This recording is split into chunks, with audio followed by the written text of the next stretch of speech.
الحمد لله نحمده ونستعينه ونستغفره ونؤمن به ونتوكل عليه ونعوذ بالله من شرور أنفسنا ومن سيئات أعمالنا من يهده الله فلا مضل له ومن يضلله فلا هادي له ونشهد أن لا إله إلا الله وحده لا شريك له ونشهد أن سيدنا ومولانا محمدا عبده ورسوله صلى الله عليه وعلى آله وأصحابه وأزواجه وذرياته وسلم تسليما كثيرا كثيرا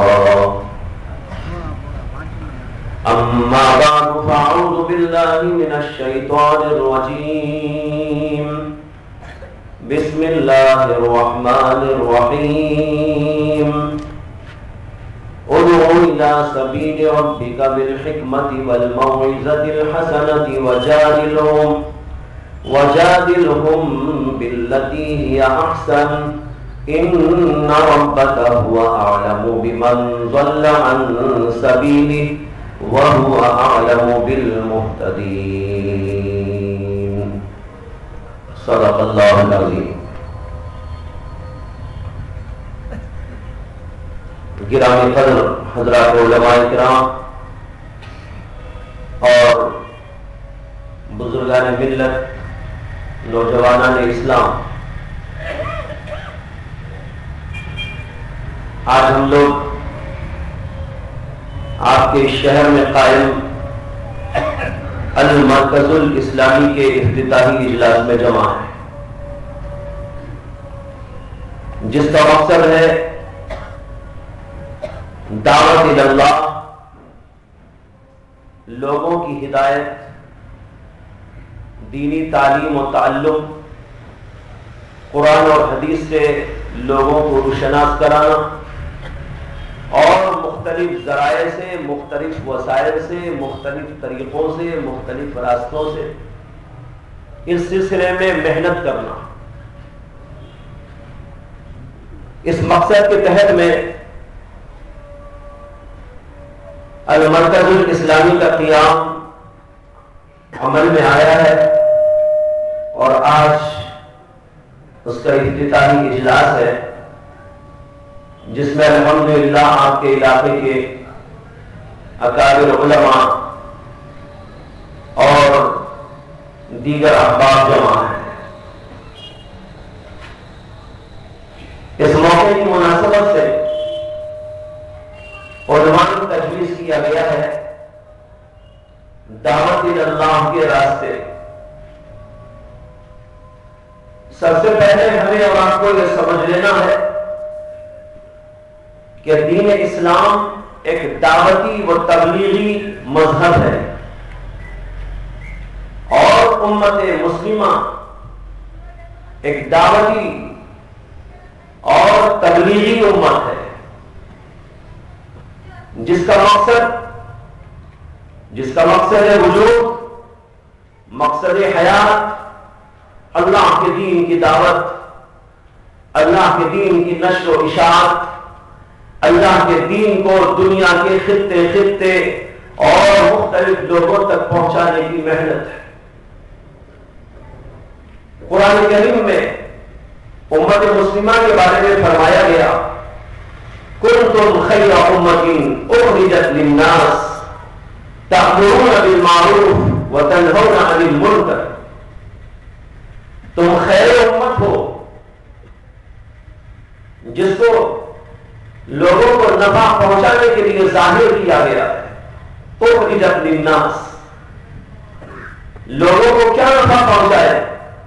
تأمرون بالمعروف وتنہون عن المنکر، امر بالمعروف اور نہی عن المنکر کے ذریعے لوگوں میں خیر پہنچانا اور ان کو نفع دینا۔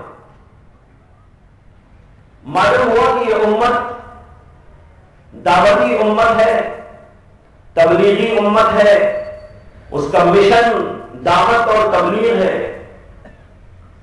اسی کے پیش نظر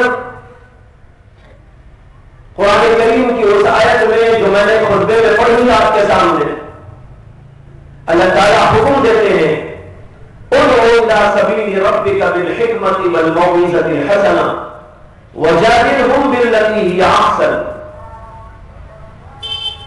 آپ اللہ کے راستے کی طرف دعوت دیجیے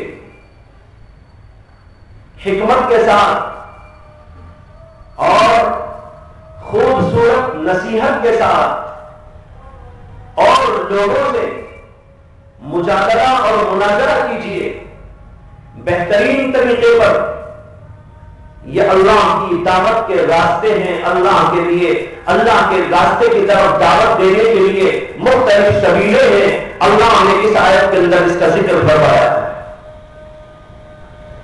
اس آیت میں سب سے پہلی بات جو قابل غور ہے ہمارے لیے، آپ کے لیے، وہ یہ ہے کہ اس میں اللہ نے حکم دیا۔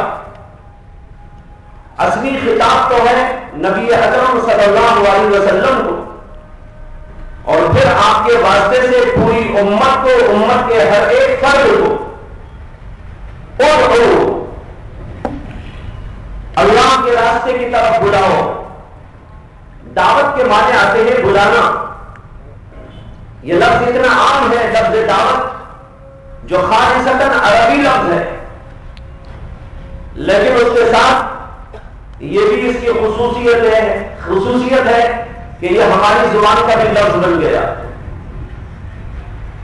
تو عربی سے منتقل ہو کر ہماری زبان میں آیا اور بڑا رائج، بچہ لفظ دعوت سے واقف ہے۔ دعوت کے معنی ہے لوگوں کو بلانا، اور یہ دعوت ہماری زبان میں جب استعمال ہوتا ہے تو ایک تو استعمال ہوتا ہے دینی اعتبار سے، اور ایک ہوتا ہے دنیاوی اعتبار سے۔ جب دینی اعتبار سے لفظ دعوت ہم استعمال کرتے ہیں تو اس کا مطلب تو بعینہ ہی وہی ہوتا ہے جو اللہ نے، اللہ کے رسول نے اور دین نے، شریعت نے اپنی اصطلاح میں استعمال فرمایا۔ لیکن اس سے ہٹ کر اس کو ہم دنیاوی معاملات میں بھی استعمال کرتے ہیں، کہتے ہیں شادی کی دعوت ہے، ختنہ کی دعوت ہے، چہلم کی دعوت ہے، 11ویں کی دعوت ہے۔ دیکھیے لوگ یہاں بھی لفظ دعوت استعمال کرتے ہیں۔ یہاں بھی لفظ دعوت اسی لیے استعمال کیا جاتا ہے کہ جو کھانے پر انسانوں کو مختلف تقریبات میں بلایا جاتا ہے تو اس میں بلایا جاتا ہے، اسی لیے کہتے ہیں دعوت۔ اور اگر بغیر بلاوے کے کوئی چلا جائے تو وہ بے دعوتی ہے، اور اس کا جانا حرام ہے، ناجائز ہے۔ اگر دعوت ہوئی اور چلا گیا کھانے پر تو ناجائز ہوگا، تو اس لیے اس کا نام رکھ دیا دعوت۔ تو یہ عرض کرنا چاہتا ہوں کہ لفظ دعوت ہماری زبان کے اندر بھی بہت عام ہے، شائع ہے، ظاہر ہے، بہت استعمال ہوتا ہے۔ اللہ نے اسی لفظ کو یہاں استعمال کروایا، ادعو، دعوت دو، بلاؤ۔ یہاں آگے بڑھنے سے پہلے ایک چھوٹی سی بات پر غور کر لینا ہے جو حقیقت میں بہت بڑی بات ہے۔ وہ یہ ہے کہ جب ہم کہتے ہیں دعوت دو تو اس کا لازمی معنی یہ ہوتا ہے کہ کسی خاص چیز کے لیے دعوت دی جا رہی ہے۔ اگر آپ سے میں نے کہا کہ چلو بھائی دعوت ہے، آپ کہیں گے کانے کی دعوت، تو دیکھیے یہ سوال آپ کے ذہن میں خود بخود پیدا ہوا۔ جب یہ کہا گیا کہ دعوت ہے تو سوال پیدا ہوا کس چیز کی دعوت؟ اسی طریقے پر یہاں اللہ نے جب کہا دعوت دو تو معلوم ہوا کہ دعوت ایک راستہ ہے، اور اس راستے کے لیے ایک چیز ہے جس کو اللہ کے ہاں متعین کیا گیا ہے۔ اسی کو آگے فرمایا ادعو الی سبیل ربک، اپنے رب کے راستے کی طرف لوگوں کو دعوت دو اور بلاؤ۔ لہذا ہماری دعوت کھانے کی دعوت نہیں ہوگی، پینے کی دعوت نہیں ہوگی، تفریح کی دعوت نہیں ہوگی، دنیاوی کاروبار کی دعوت نہیں ہوگی، اور دنیاوی ڈگریوں اور منصبوں کے حاصل کرنے کی دعوت نہیں ہوگی، یہ دعوت وہ ہوگی جس کو خود اللہ نے متعین کر دیا، ادعو الی سبیل ربک، اپنے رب کے راستے کی طرف دعوت دو۔ معلوم ہوا کہ مسلمان کا کام ہے دعوت دینا، اور دعوت بھی دینا اللہ کے راستے کی طرف۔ اللہ کا راستہ کیا ہوتا ہے؟ یہ اللہ کا راستہ جو اللہ نے فرمایا، یہ ایسا جامع ترین لفظ ہے کہ اگر اس کے بارے میں کچھ کھولا جائے اور اس کی تشریح کی جائے تو اس کے لیے تو گھنٹوں کی ضرورت ہو۔ بڑا جامع ترین لفظ، اور ایسا معلوم ہوتا ہے کہ اس لفظ کے سوا کوئی اور لفظ یہاں فٹ بھی نہیں ہو سکتا تھا، اس لیے اللہ نے اس لفظ کو استعمال فرمایا، ادعو الی سبیل ربک، اپنے رب کے راستے کی طرف دعوت دو۔ رب کا راستہ شریعت ہے، رب کا راستہ قرآن ہے، رب کا راستہ حدیث ہے، رب کا راستہ نماز ہے، رب کا راستہ ایمان ہے، رب کا راستہ عقائد کی اصلاح ہے، رب کا راستہ زکات بھی ہے، رب کا راستہ حج بھی ہے، رب کا راستہ لوگوں کے ساتھ احسان اور سلوک بھی ہے، رب کا راستہ معاشرتی مسائل کا حل بھی ہے، رب کا راستہ اخلاق کی تعلیم بھی ہے، رب کا راستہ معاملات کی صفائی بھی۔ پوری شریعت اس کے اندر آ گئی۔ علماء لکھتے ہیں کہ دین اسلام کے 5 شعبے، ایک کا نام ہے ایمانیات، جس کو ہم کہتے ہیں عقائد۔ ایک مسلمان کا عقیدہ کیا ہونا چاہیے؟ اس کا عقیدہ توحید پر ہو، اس کا عقیدہ انبیاء کی رسالت پر ہو، اس کا عقیدہ آخرت کے آنے پر ہو، اس کا عقیدہ دنیا کے تباہ ہو جانے پر ہو، اس کا عقیدہ جنت پر ہو، اس کا عقیدہ دوزخ پر ہو، اس کا عقیدہ سزا اور جزا کے فیصلے پر ہو، اس کا عقیدہ اللہ تبارک و تعالیٰ کے ہاں حساب اور کتاب پر ہو۔ یہ ساری باتیں ایمانیات کے اندر داخل ہیں، جن کو عقائد کہتے ہیں۔ سبیل رب میں یہ بھی داخل، اور سب سے پہلے داخل۔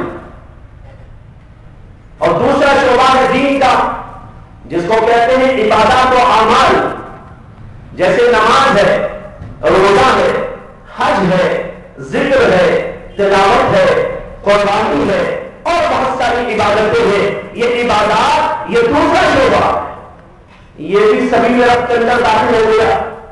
اور تیسری چیز معاشرت۔ معاشرت کیا ہوتی ہے؟ ہم جب اس دنیا میں زندگی گزارتے ہیں تو ہمارے بہت سارے تعلقات ہوتے ہیں۔ سب سے پہلا تعلق ماں باپ سے قائم ہوتا ہے، بھائی بہنوں سے قائم ہوتا ہے، پھر رشتہ داروں سے قائم ہوتا ہے، پھر اس کے بعد آگے چل کر بیوی سے قائم ہوتا ہے، عورت ہے جو شوہر سے قائم ہوتا ہے، پھر آگے چل کر اپنے بچوں سے قائم ہوتا ہے، اسی طریقے پر پڑوسیوں سے قائم ہوتا ہے، اسی طریقے پر دوست احباب سے ہمارے تعلقات وابستہ ہوتے ہیں۔ ان سارے تعلقات کے ساتھ جب ایک انسان زندگی گزارتا ہے تو اس تعلقات والی زندگی کا نام معاشرتی زندگی ہے۔ شریعت اسلام نے اس کے لیے احکام بتائے۔ ماں باپ کے ساتھ کیسا سلوک ہو، بھائی بہنوں کے ساتھ کیسا سلوک ہو، رشتہ داروں کے ساتھ کیسا سلوک ہو، بیوی کے ساتھ کیا انداز ہو، اور شوہر اور بیوی کے ساتھ کیسا، تو بیوی شوہر کے ساتھ میں کیسا رہے، اور اپنے بچوں کے کیا حقوق ہے، اسی طرح پڑوسیوں کے کیا حقوق ہے، اور مختلف لوگوں کے کیا حقوق ہے، یہ ساری کی ساری باتیں معاشرت کے اندر داخل۔ یہ بھی شریعت کا جز ہے اور سبھی رب میں داخل۔ اور ایک اور چیز ہے جس کو کہتے ہیں معاملات۔ اس لیے کہ ایک انسان جب دنیا میں آتا ہے تو کچھ معاملات سے بھی اس کی وابستگی ہوتی ہے۔ اسے کھانا ہے، اسے پینا ہے، اسے بنگلہ بنانا ہے، اسے گھر بنانا ہے، مختلف ضروریات تعلق ہے۔ ان ضروریات کو پورا کرنے کے لیے کبھی وہ تجارت کرتا ہے، کبھی زراعت کرتا ہے، کبھی ملازمت کرتا ہے، کبھی صنعت و حرفت میں وقت لگاتا ہے، اور ان ذرائع سے وصول کرتا ہے، اور پھر ان ذرائع آمدنی سے وصول کرنے کے بعد ان چیزوں کو خرچ کرتا ہے، کسی سے لیتا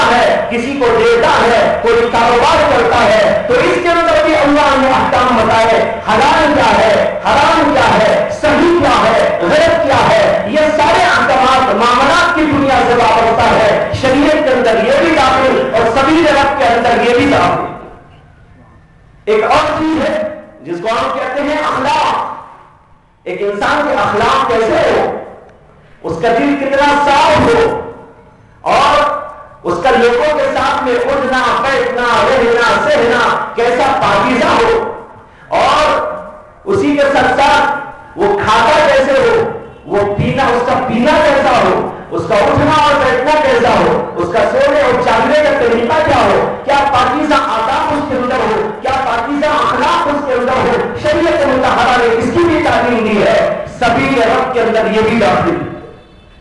یہ پانچوں کے پانچوں شعبے اور اس کے علاوہ بھی کچھ اور چیزیں ہو سکتی ہے، وہ ساری کے ساری چیزیں سبیل رب کے اندر داخل ہو گئی۔ اللہ یہ فرمانا چاہتے ہیں، اے مسلمانوں کے ایک ایک فرد تم سے خطاب ہے میرا، ادعو الی سبیل ربک، اللہ کے رب، اللہ تمہارے رب کے راستے کی طرف دعوت دو، لوگوں کو بلاؤ، ایمان کی طرف بلاؤ، نماز کی طرف بلاؤ، زکات کی طرف بلاؤ، حج کی طرف بلاؤ، ذکر کی طرف بلاؤ، اور اسی طریقے پر قربانی کی طرف بلاؤ، اور عبادت لوگوں کی طرف بلاؤ، معاشرت کو صحیح کرنے کی طرف دعوت دو، ان کو بتاؤ ماں باپ کے حقوق کیا ہے، بچوں کے حقوق کیا ہے، بیوی کے حقوق کیا ہے، بیوی پر شوہر کے حقوق کیا ہے، ایک انسان کے دوسرے انسان پر حقوق کیا ہے، پڑوسیوں کے حقوق کیا ہے، یہ سارے کے سارا سبیل رب میں داخل ہے۔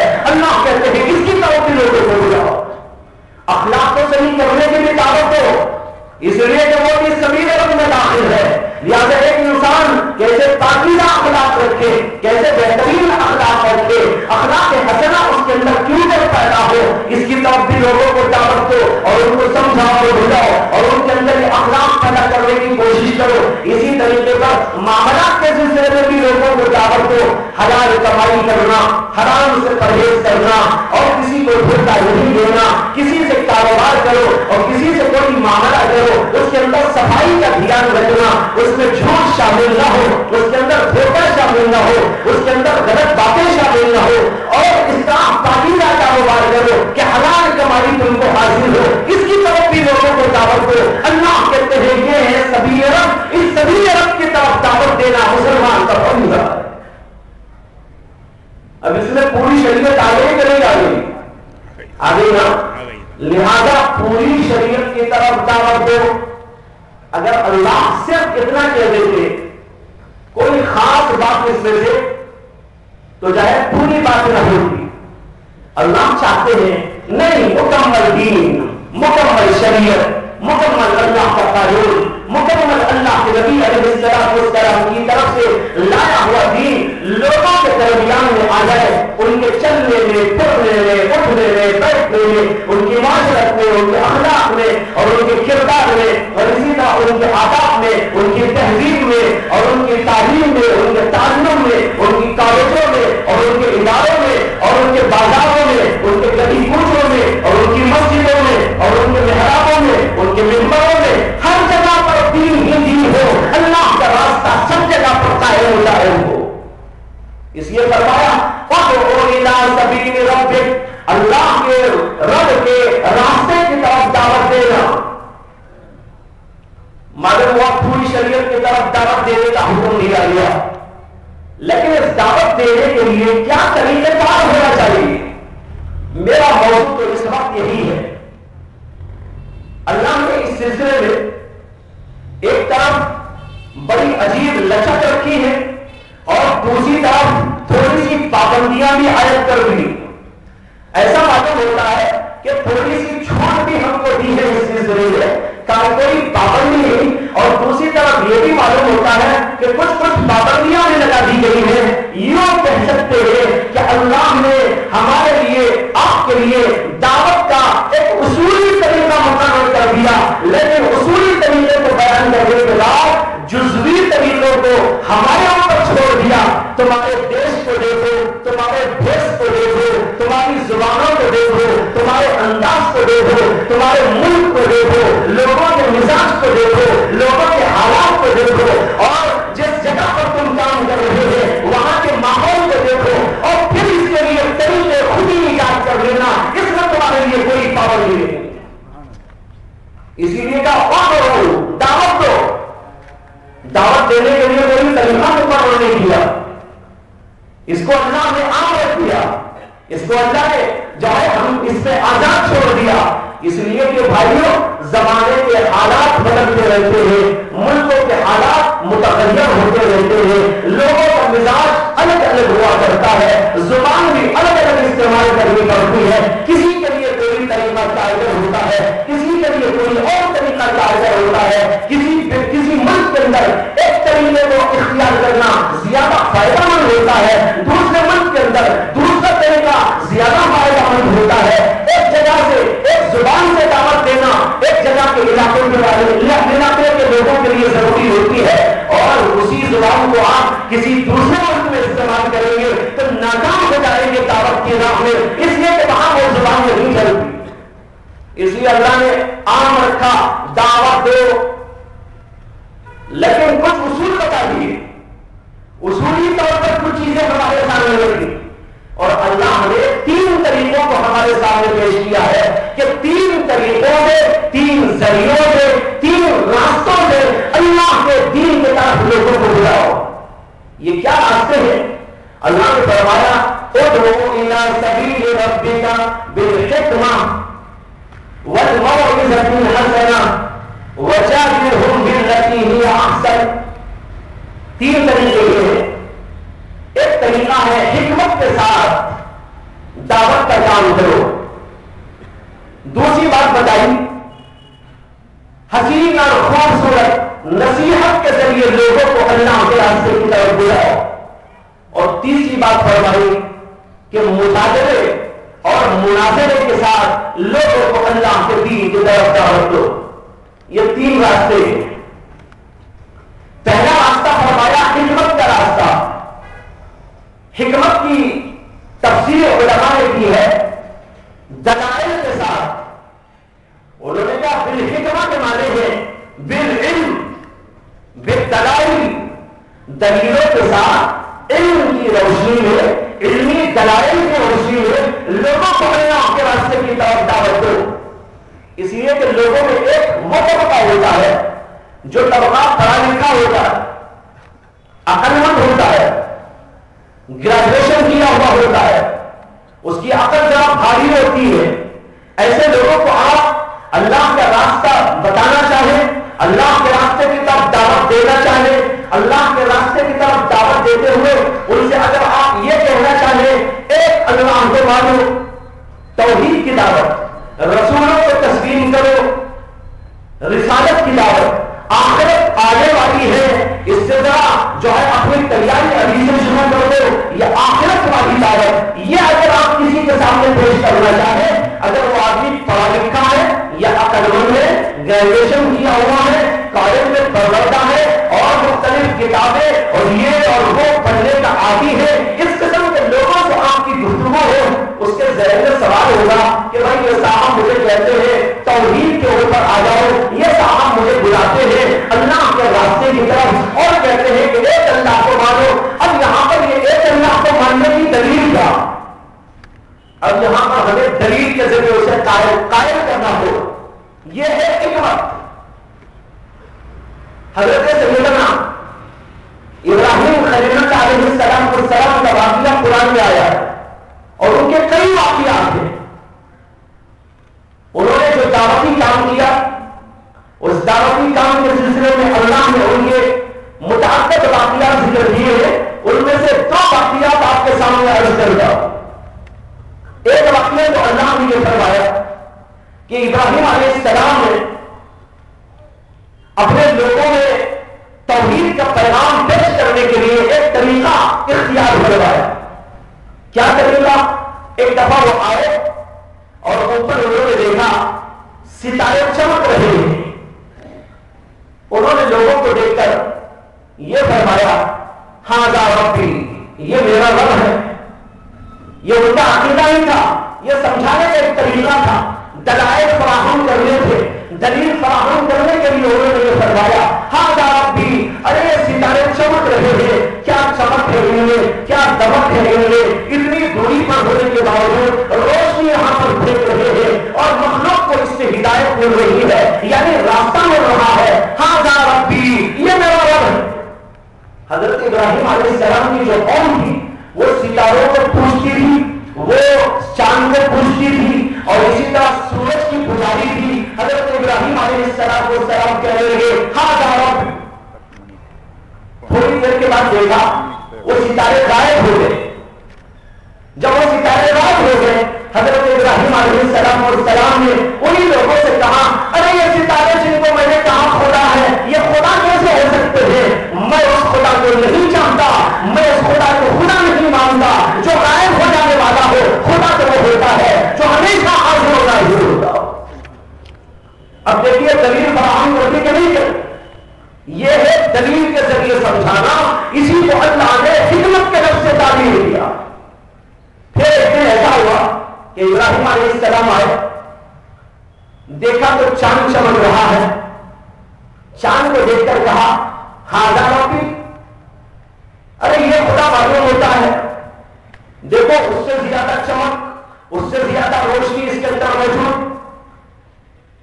اب وہ سارے خوش ہو گئے ہوں گے جب انہوں نے کہا کہ یہ بھی ہم جیسا ہی کہتے جا رہے, لیکن اصل میں یہ ایک اسلام تھی اور ان کی تربیت تھی. ان کے ذہنوں میں ایک سوال قائم کرنا تھا, ان کے ذہنوں کو دلیل فراہم کرنا تھا. اس لیے حضرت ابراہیم علیہ السلام نے فرمایا ہاذا ربی. جب وہ کچھ دیر کے بعد غائب ہو گیا تو انہوں نے فرمایا میں کیسے اس کو خدا سمجھ سکتا ہوں؟ اگر میں اس کو خدا مانوں تو گمراہ ہو جاؤں. اب ان کے ذہنوں کے اندر ایک سوال پیدا ہو گیا اور انہوں نے سمجھنا شروع کر دیا وہ خدا کیسے ہو سکتا ہے جو غائب ہو جاتا ہو, وہ خدا کیسے ہو سکتا ہے جو کبھی چمکے اور کبھی اس کی چمک دمک ختم ہو جاتی ہو. خدا تو ہمیشہ رہنے والی ذات ہے, خدا تو ہمیشہ پائندہ وہ تابندہ رہنے والی ذات ہو سکتی ہے. جو کبھی آئے اور کبھی غائب ہو جائے وہ خدا ہونے کی صلاحیت سے نہیں ہو. اس طرح سورج کے ساتھ بھی ہوا, سورج کو دکھایا اور کہا ہاذا ربی ہاذا اکبر, یہ بہت بڑا ہے, بڑا خدا معلوم ہوتا ہے.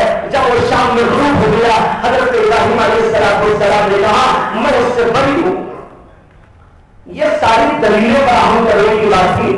اسی طرح قرآن میں حضرت سیدنا ابراہیم علیہ السلام کا واقعہ اللہ نے ذکر فرمایا ہے کہ انہوں نے اپنے باپ کو دعوت دینے کے لیے اور اللہ کی توحید پر ان کو جمانے کے لیے اور اس کی طرف بلانے کے لیے ایک انداز اختیار کیا. قرآن کریم کہتا ہے کہ انہوں نے اپنے باپ سے کہا کہ ابا جی لم تعبدوا ما لا يسمع ولا يبصر ولا يغني عنك شيئا, آپ ایسی چیزوں کی کیوں پوجا کرتے ہیں جو نہ سن سکتے ہیں نہ دیکھ سکتے ہیں نہ آپ کو کچھ نفع پہنچا سکتے ہیں. یہ تو بت ہے اور بتوں کے اندر نہ سننے کی صلاحیت نہ دیکھنے کی صلاحیت نہ کچھ نفع پہنچانے کی صلاحیت نہ نقصان پہنچانے کی صلاحیت, کوئی صلاحیت ان کے اندر نہیں ہے. آپ ان کے سامنے کیوں سجدہ کرتے ہیں اور کیوں آپ ان کی پوجا کرتے ہیں؟ اس جملے کے اندر سیدنا ابراہیم خلیل اللہ علیہ السلام نے اسی حکمت کے پہلو کو لیا اور ابراہیم علیہ السلام نے اپنے باپ کے سامنے اس کو رکھا کہ دیکھو سوچو غور کرو, وہ خدا نہیں ہو سکتا جو سن نہیں سکتا, وہ خدا نہیں ہو سکتا جو دیکھ نہیں سکتا, وہ خدا نہیں ہو سکتا جو نفع نقصان کا مالک نہیں ہوتا. اس کو کہتے ہیں حکمت کے ساتھ دعوت. پیغمبروں کے بہت سارے قصے اللہ نے قرآن میں ذکر فرمائے ہیں. وقت نہیں ہے کہ سب کی تفصیل بیان کی جائے, صرف اشارے مقصود ہیں.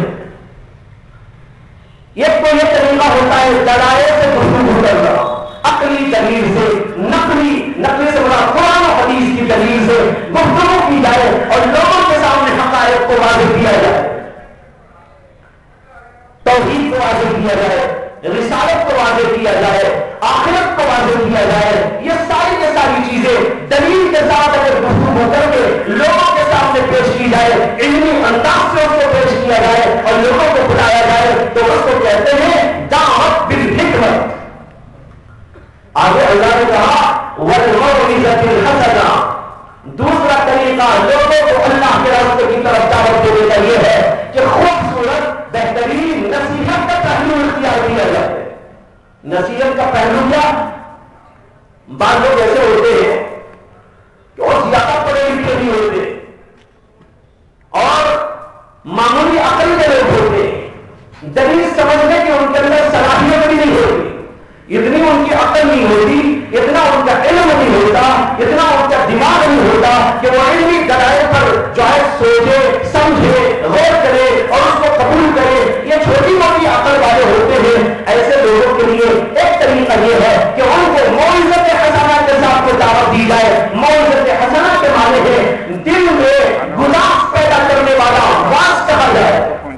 کبھی ان کے سامنے اللہ کی جلالت کو رکھو، کبھی ان کے سامنے آخرت کے مسائل کو رکھو، کبھی موت کے حالات کو ان کے سامنے رکھو، کبھی فرشتوں کا تذکرہ ان کے سامنے کرو، جنت و دوزخ کا ان کے سامنے ذکر کرو. یہ موعظت خزانہ کے ساتھ میں اللہ کے راستے کی طرف دعوت دے گا. حضرت سیدنا ہود علیہ السلام کا واقعہ قرآن میں اللہ نے ذکر کیا. حضرت نوح علیہ السلام کا واقعہ اللہ نے ذکر کیا. ان پیغمبروں نے جب لوگوں کو دعوت دی تو دلیلوں کے ساتھ بھی دعوت دی اور اس کے ساتھ موعظت کے ساتھ بھی انہوں نے دعوت دی. حضرت نوح علیہ السلام نے فرمایا انی اخاف علیکم عذاب یوم عظیم. ایک جگہ فرمایا انی اخاف علیکم عذاب یوم علیم. مجھے خوف ہے کہ اگر تم میری دعوت قبول نہ کرو گے، اللہ کو نہ مانو گے، رسول کو نہ مانو گے، اللہ کے پیغام کو نہ مانو گے، اللہ کے احکام کو نہ مانو گے، تو مجھے خوف ہے تمہارے اوپر کہ اللہ کا عذاب تمہارے اوپر نازل ہو جائے. اب ایک موعظت ہے، یہ نصیحت ہے، یہ اور دلوں کو تڑپا دینے والی چیز ہے. جس آدمی کے دل کے اندر گداؤ ہوگا وہ اس کی وجہ سے فوراً بیدار ہوگا اور کھڑا ہو جائے گا. ارے بھائی اللہ کا عذاب آ سکتا ہے، پیغمبر کی زبان سے نکل رہا ہے، وہ قانون قبول کرنے کے لیے آمادہ ہو. اس کو کہتے ہیں موعظت، نصیحت. اسی لیے قرآن میں جگہ جگہ لوگوں کو موعظت اور نصیحت کرنے کے لیے جنت کا ذکر آیا، دوزخ کا ذکر آیا، قبر کے حالات بیان کیے گئے. اللہ کے نبی علیہ السلام نے بھی اپنی احادیث شریفہ کے اندر اس موضوع پر بہت تفصیلی کلام فرمایا. جنت پر، دوزخ پر، دوزخ کے احوال پر، جنت کی نعمتوں پر، قبر کے احوال پر، موت کے احوال پر، منکر اور نکیر کا قصہ، سوال اور جواب، حساب اور کتاب، یہ سارے کے سارے امور ہے کہ موعظت اور نصیحت اس سے پیدا ہوتی ہے. اللہ کہتے ہیں موعظت خزانہ سے لوگوں کو دعوت دو. جب یہ باتیں آدمی سنتا ہے اس کے دل میں توق پیدا ہوتی ہے، دل میں نرمی آتی ہے. لوگوں کو کہا جائے ارے تم ہمیں تک تو جینے والے نہیں ہو. یہ ایسا لفظ ہے کہ مومن ہو، کافر ہو، ملحد ہو، ذمہ ہو، خدا کو ماننے والا ہو، نہ ماننے والا ہو، سب کے سب اس کو مانتے ہیں کہ جو بھی دنیا میں آیا مرنے کے لیے آیا. اب اس کو کہا جائے کہ تم مرنے والے ہو، ہمیشہ کی زندگی لے کر لیا ہے، تھوڑے دنوں کے لیے یہاں پر آئے ہو، تھوڑے دنوں کی زندگی کے بعد یہ زندگی تمہاری ختم ہو جانے والی ہے. ذرا اس زندگی کے بارے میں غور کرو. یہ ایسی چیزیں ہوتی ہیں جس کی وجہ سے آدمی کا دل کانپنے لگتا ہے، جس کی وجہ سے آدمی کے دل کے اندر گداس پیدا ہو جاتا ہے، رقت پیدا ہوتی ہے اور قبولیت کے لیے آمادہ ہوتا ہے. یہ دوسرا طریقہ ہے لوگوں کو دعوت دے گا. ہمارے نبی صلی اللہ علیہ وسلم جب سب سے پہلا بات کہنے کے لیے کھڑے ہوئے کوہ صفا پر، تو وہاں پر اللہ کے نبی علیہ السلام نے اسی موعظت حسنہ کے اسلوب کو اختیار کیا. آپ نے کھڑے ہو کر صفا کی پہاڑی پر پہلے تو لوگوں کو آواز دی، ارے بنی فلاں، ارے بنی فلاں، آ جاؤ آ جاؤ. لوگوں نے سمجھا کہ کوئی خطرہ ہے. عرب کا ماحول یہ تھا، عرب کا دستور یہ تھا، مکے کا دستور یہ تھا کہ وہاں پر کوئی خطرہ ہوتا تھا، چور آ رہے ہیں، ڈاکو آ رہے ہیں، کوئی اور لوگ آ کر حملہ آور ہونا چاہتے ہیں. اور کسی آدمی کو پتا چل گیا وہ کسی اوپر کی پہاڑی پہ کھڑے ہو جاتا اور کوئی چادر یا کوئی رومال دکھا کر لوگوں کو آواز دیتا تھا اور کہتا تھا انی انا النذیر العریان، انی انا النذیر العریان. لوگ آتے جمع ہو جاتے ہیں، پوچھتے کیا ہوا. اللہ کے نبی علیہ السلام کی آواز دی، سارے لوگ کو جب آگے وہاں پر آ کے کھڑے ہوئے بیٹھ گئے. اللہ کے نبی علیہ السلام نے فرمایا کہ لوگوں ذرا پہلے مجھ کو یہ بتاؤ، میں پہاڑی کے اوپر کھڑا ہوں، پہاڑی کے پیچھے کیا ہے اس کو بھی دیکھ رہا ہوں اور سامنے تم لوگ ہو، میں تم لوگوں کو بھی دیکھ رہا ہوں. اگر میں تم کو یہ کہوں کہ پیچھے سے چوروں کی، ڈاکوؤں کی ایک ٹولی آ رہی ہے اور تمہارے اوپر حملہ کرنے والی ہے، تو تم میری اس بات کو قبول کرو گے یا رد کرو؟ انہوں نے کہا کہ کیوں قبول نہ کرے، قبول کر لے. ما جربنا علیک الکذب، ہم نے آپ کے اوپر کبھی یہ تجربہ نہیں کیا کہ آپ نے کبھی جھوٹ بولا ہو. آپ ہمیشہ سچ بولتے رہے. امانت، دیانت، صداقت یہ آپ کی زندگی کا خاص منظور ہے. ہم نے کبھی آپ کو جھوٹ بولتا ہوا نہیں دیکھا. اللہ کے نبی صلی اللہ علیہ وسلم نے فرمایا جب یہ بات ہے میں تم کو ایک بات بتانے کے لیے کھڑا ہوں، وہ یہ ہے کہ تم نہیں دیکھ رہے ہو لیکن میں دیکھ رہا ہوں، ایک دن یہ دنیا ختم ہو جانے والی ہے، آخرت قائم ہونے والی ہے، حساب اور کتاب کے مراحل پیش آنے والے ہیں، اللہ کے سامنے جانا پڑے گا، حساب اور کتاب ہوگا، جنت ہے دوزخ ہے، اس لیے اے لوگوں ایک اللہ کو مانو، یہ بتوں کی پوجا چھوڑو۔ یہ ہے موعظت کا طریقہ، اس میں اللہ کے نبی نے دلائل نہیں پیش کیے لیکن آخرت کی فکر ان کے اندر پیدا کر دی، دنیا کی تباہی کا نقشہ ان کے سامنے قائم کروا دیا اور یہ بتایا کہ اس پر غور کرنے کی ضرورت ہے، دنیا ختم ہوگی، آخرت آنے والی ہے، حساب اور کتاب ہونے والا ہے، اللہ کے سامنے کھڑے ہو کے ہر چیز کا حساب اور کتاب دینا پڑے گا۔ آدمی کے دل کے اندر اس کی وجہ سے گداز اور رقت پیدا ہوتی ہے، چنانچہ جن کے دلوں میں پیدا ہونی بھی ہو گئی، جن کے دلوں میں نہیں پیدا ہو رہی تھی۔ یہ طریقہ ہوتا ہے جس کا نام ہے موعظت حسنہ۔ اور ایک تیسرا طریقہ اللہ نے بیان کیا، وَجَادِلْهُمْ بِالَّتِي هِيَ أَحْسَنُ۔ یہ ان لوگوں کے لیے طریقہ ہے جو لوگ پڑھے لکھے بھی ہوتے ہیں لیکن کٹ حجتی بھی ہوتے ہیں۔ لوگوں کے اندر کچھ ایسے بھی مزاج کے لوگ ہوتے ہیں، وہ پڑھے لکھے بھی ہیں یا پڑھے لکھے نہیں بھی ہیں تو کٹ حجتی کرتے رہتے ہیں، لوگوں کو غلط بات بتاتے ہیں، صحیح بات قبول کرنے کے لیے آمادہ نہیں ہوتے، دلیل پر دلیل دیتے چلے جاؤ اور ان کے سامنے ہر بات کو واضح کرتے چلے جاؤ، دلائل کا انبار لگاتے چلے جاؤ، لیکن اپنی کٹ حجتی کی وجہ سے وہ قبول کرنے کے لیے آمادہ نہیں ہوتے، لیکن ان کی وجہ سے بہت سارے لوگ گمراہ ہوتے رہتے، کافر لوگ، مشرک لوگ، غلط قسم کے لوگ، وہ اپنی اپنی چال بازیوں کے ساتھ، اپنی اپنی مکریوں کے ساتھ دین اسلام پر حملہ کرتے ہیں، توحید پر حملہ کرتے ہیں، اللہ پر حملہ کرتے ہیں، رسول کی ذات پر حملہ کرتے ہیں، رسول کی ذات کو بدنام کرنے کی کوشش کرتے ہیں۔ اس طرح کر کے لوگوں کے درمیان میں حق و صداقت کو جو ہے ختم کر کے برائی کو اور باطل کو فروغ دینے کی کوشش کی جاتی رہتی ہے۔ اب ایسے لوگوں کے ساتھ سابقہ اگر پڑ جائے تو کیا کرے؟ اللہ نے اس کے لیے اصول بتایا، ان کو اللہ کے راستے کی طرف بلانے کا اصول یہ ہے، ان سے مناظرہ کرو، مباحثہ کرو۔ مناظرہ مباحثہ کیا ہوتا ہے؟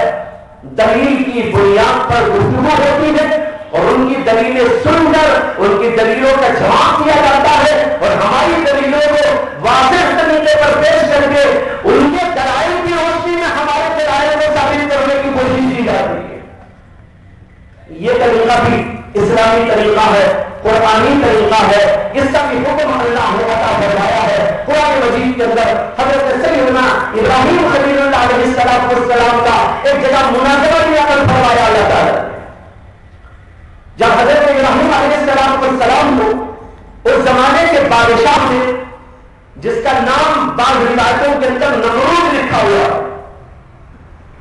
اور پوری دنیا میں حکمرانی کر رہا تھا، بڑی طاقت والا بادشاہ تھا، ابراہیم علیہ السلام جب توحید کا پرچار کرنے لگے اور دین اسلام کو لوگوں کے سامنے پیش کرنے لگے اور بتوں کے بارے میں انہوں نے کہا ان بتوں میں کوئی طاقت نہیں ہے، یہ بت تمہارا نہ بگاڑ سکتے ہیں نہ بڑھا سکتے ہیں، یہ نفع دے سکتے ہیں نہ نقصان دے سکتے ہیں، ان بتوں کے سامنے کیوں جھکتے ہو؟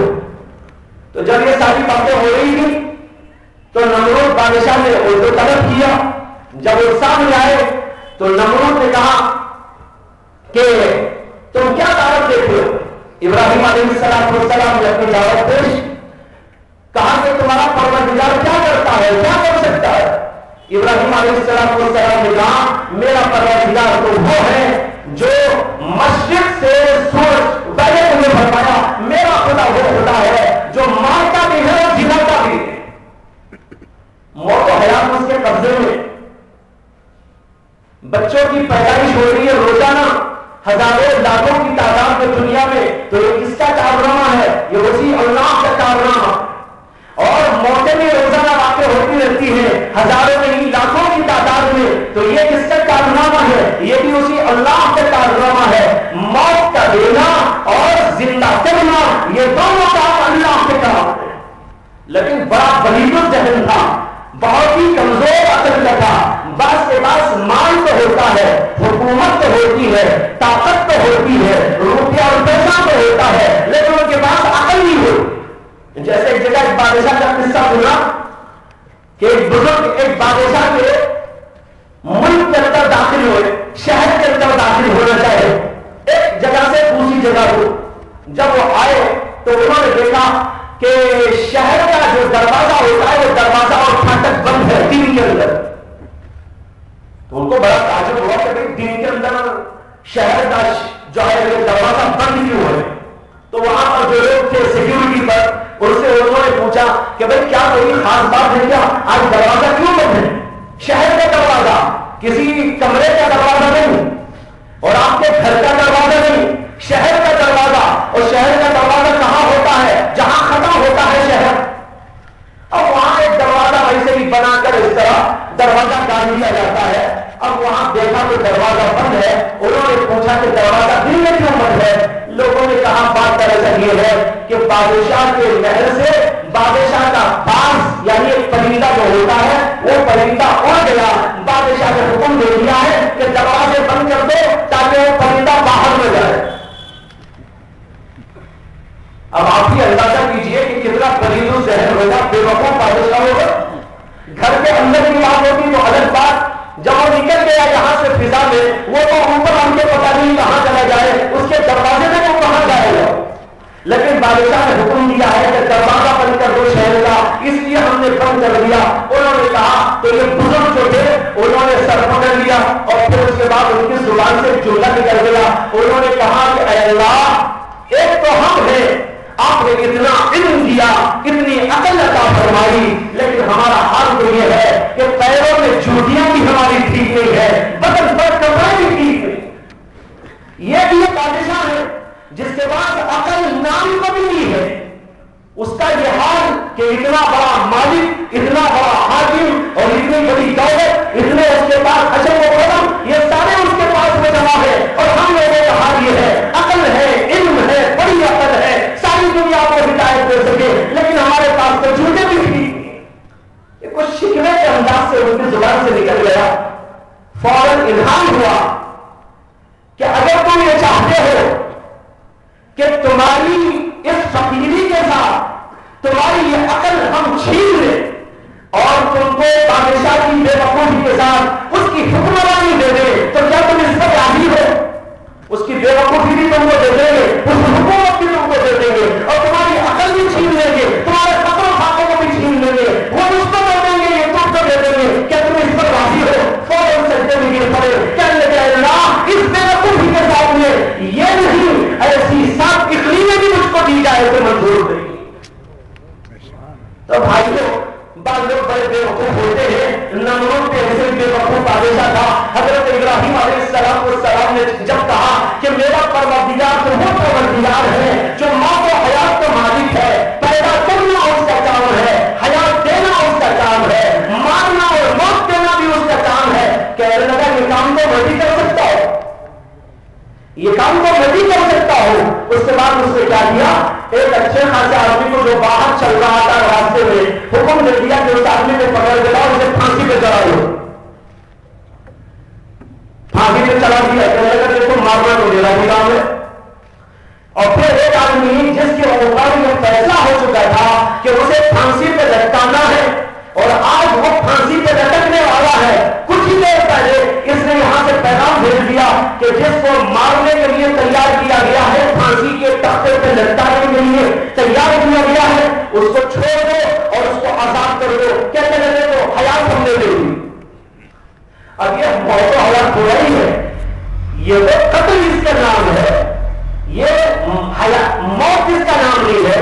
اور اسی طریقے پر کسی ایسے آدمی کو جو پھانسی کے تختے پہ لٹکنے والا تھا, اس کو اگر آزاد کر دیا جائے تو اس کا معنی حیات دینے کا نہیں ہے, وہ تو پہلے ہی سے باحیات ہے, وہ تو پہلے ہی سے باحیات ہے, وہ تو مرنے والا تھا, مارنے کے لیے تیاری تھی اور اس کو چھوڑ دیا گیا. چھوڑنے کا نام یہ نہیں ہے کہ اس کو زندہ کر دیا.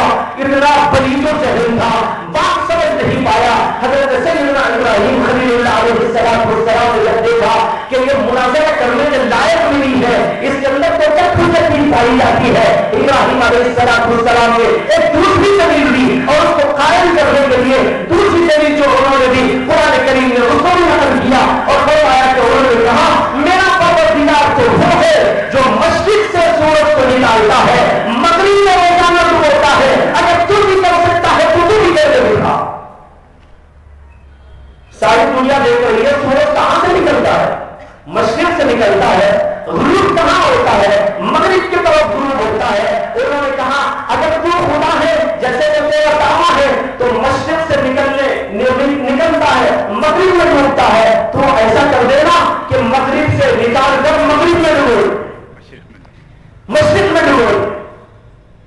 قرآن کہتا ہے یہ کافر یہ بادشاہ یہ نمرود مبہوت ہو کے رہ گیا. دلیل کچھ نہیں تھی. ابراہیم علیہ السلام نے جو ہے اس موقع پر اپنا مناظرہ جیت لیا. قرآن کریم کے اندر یہ واقعہ پیش کیا گیا ہے. اس کو کہتے ہیں مناظرہ مباحثہ.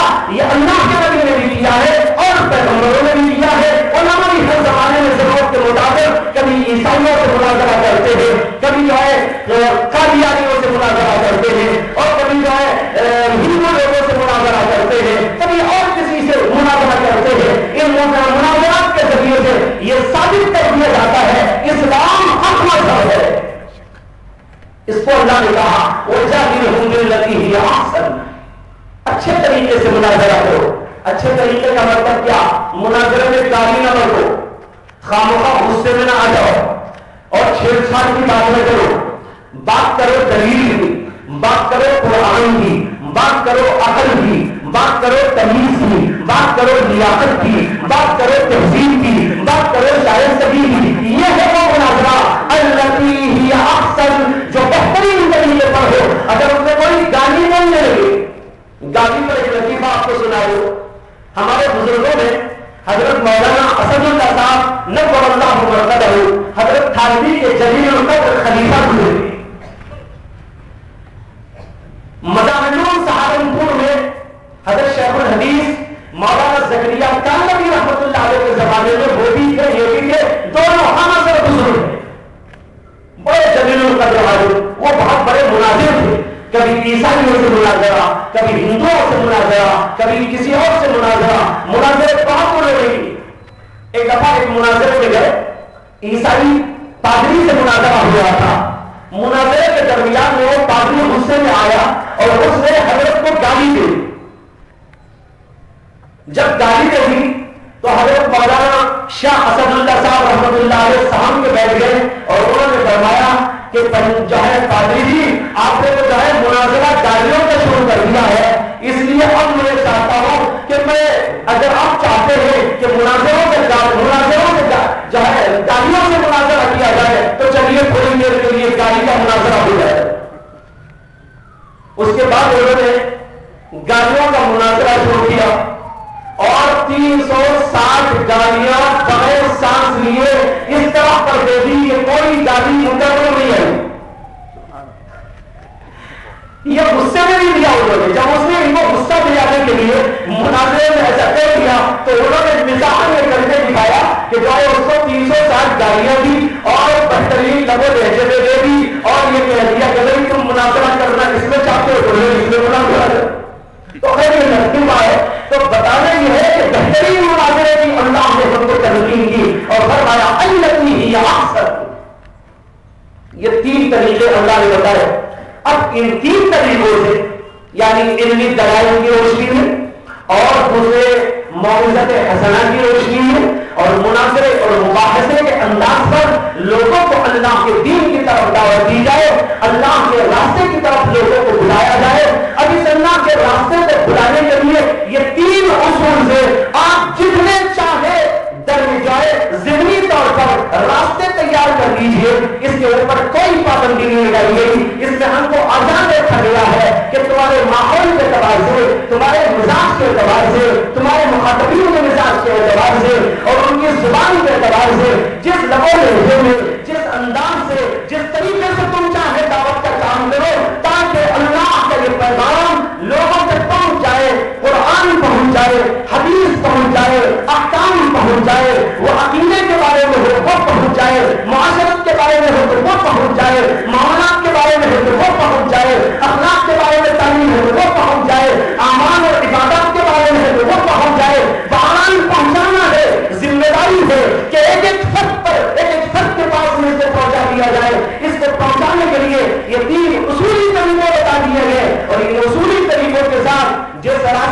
چاہے تم اختیار کر لو. اب وہ راستے بہت سارے ہو سکتے ہیں.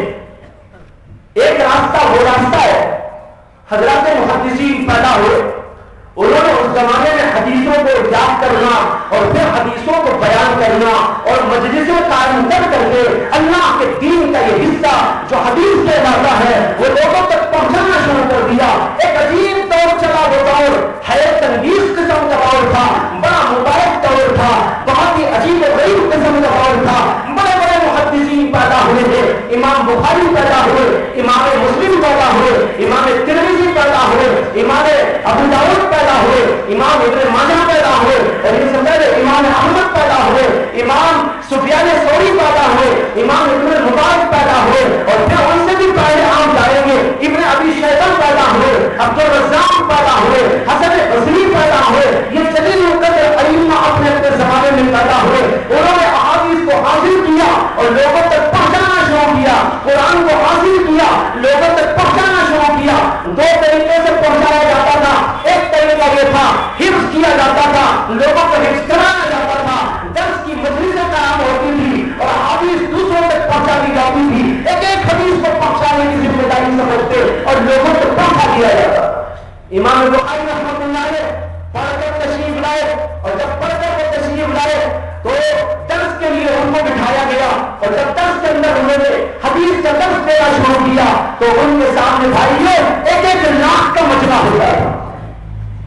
ایک ایک لاکھ آدمی طالب علم دنیا بھر کے آ رہے ہیں, ایران سے, توران سے, مکے سے, مدینے سے اور مختلف عرب کے خطوں سے, علاقوں سے, عجم کے مختلف حصوں سے اور خطوں سے, بصرہ سے چلے آ رہے ہیں, اور اسی طریقے پر کوفہ سے چلے آ رہے ہیں, بغداد سے چلے آ رہے ہیں, دمشق سے, شام سے چلے آ رہے ہیں, اسرائیل جس کو کہتے ہیں وہاں سے چلے آ رہے ہیں. ساری دنیا کے طلباء امام بخاری کے سامنے آ کے جمع ہو گئے تھے, اور ایک ایک لاکھ کا مجمع ہے, اور ایک ایک لاکھ کے مجمع تک حدیث کو پہنچانے کے لیے امام بخاری درس دے رہے ہیں اور اللہ کے نبی کی ایک ایک حدیث کو پہنچا رہے ہیں. اور اس زمانے میں امام بخاری ظاہر بات ہے لاؤڈ اسپیکر تو نہیں تھا, بغیر لاؤڈ اسپیکر کے 1 لاکھ مجمع کو حدیث پہنچانا, اس کا طریقہ یہ ہوتا تھا کہ بیچ میں جیسے نمازوں میں مکبرین ہوتے ہیں اس طرح حدیث کے درس میں بیچ بیچ کے اندر مملی کے نام سے ایک شخص کو رکھا جاتا تھا, املا کرانے والا. وہ املا کرانے والا بیچ میں ہوتا تھا. یہاں امام بخاری فرماتے ہیں وہ سن کر پیچھے والوں کو پہنچ جاتا ہے, پھر اس کے بعد والا بعد والوں کو پہنچ جاتا ہے, اس کے بعد والا اس کے بعد والوں کو پہنچاتا ہے. اور ایک ایک مجلس میں امام بخاری رحمۃ اللہ علیہ کی مجمع تو ہوتا تھا 1 لاکھ کا, اور بیچ میں املا کرانے والے 10-10 ہزار آدمی ہوتے تھے. اللہ اکبر. یہ صورت حال سے حدیثوں کو پہنچایا گیا. جب انہوں نے یہ دعوت کا کام کیا, یہ تبلیغ کا کام کیا, اور محدثین نے حدیث بعد والوں کو پہنچائی, وہ پہنچتے پہنچتے پہنچتے پہنچتے یہاں تک بھی پہنچ گئی آپ کے شہر میں ماشاء اللہ علماء کا یہ جب کھٹا موجود ہے, ہر عالم کے پاس حدیث موجود ہے, ہر عالم کے سینے میں حدیث موجود ہے, ہر عالم کی زبان پر حدیث موجود ہے, اس کے بیان میں حدیث موجود ہے, اس کی کتابوں میں حدیث موجود ہے, ان کے کتابوں پر کتابیں رکھی ہوئی ہے, بخاری رکھی ہوئی ہے, ترمذی رکھی ہوئی ہے, مسلم شریف رکھی ہوئی ہے, ابو داؤد شریف رکھی ہوئی ہے, ابن ابی ماجہ رکھی ہوئی ہے, ابن ابی شیبہ رکھی ہوئی ہے, اور اسی طرح ابن مبارک کی کتابیں رکھی ہوئی ہے, امام احمد کا مسند رکھا ہوا ہے, امام ابو داؤد دیانسی کا مسند رکھا ہوا ہے, اور عبد الرزاق کا مسند رکھا ہوا ہے, ابن ابی شیبہ کا مسند رکھا ہوا ہے. یہ ساری کتابوں کا ڈھیر کہاں سے آ گیا؟ یہ ان علماء نے, ان محدثین کرام نے اس زمانے کے اندر ایک تو درس کے ذریعے حدیث کو دوسروں تک پہنچایا, اور دوسرے کتابیں لکھ کر پہنچائی, وہ کتابیں ہم تک پہنچی.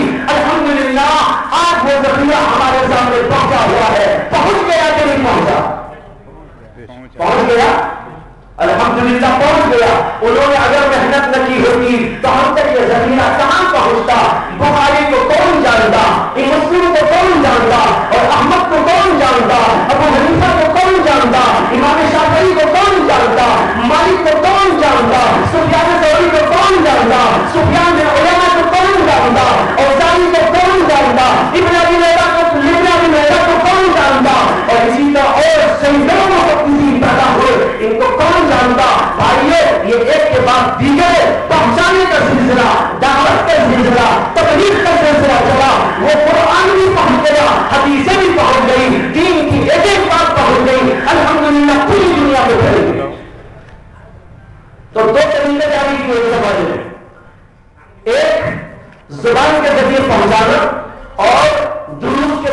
پہنچانا اور دوسرا ذریعہ تھا کتابوں کو لکھ کر پہنچانا.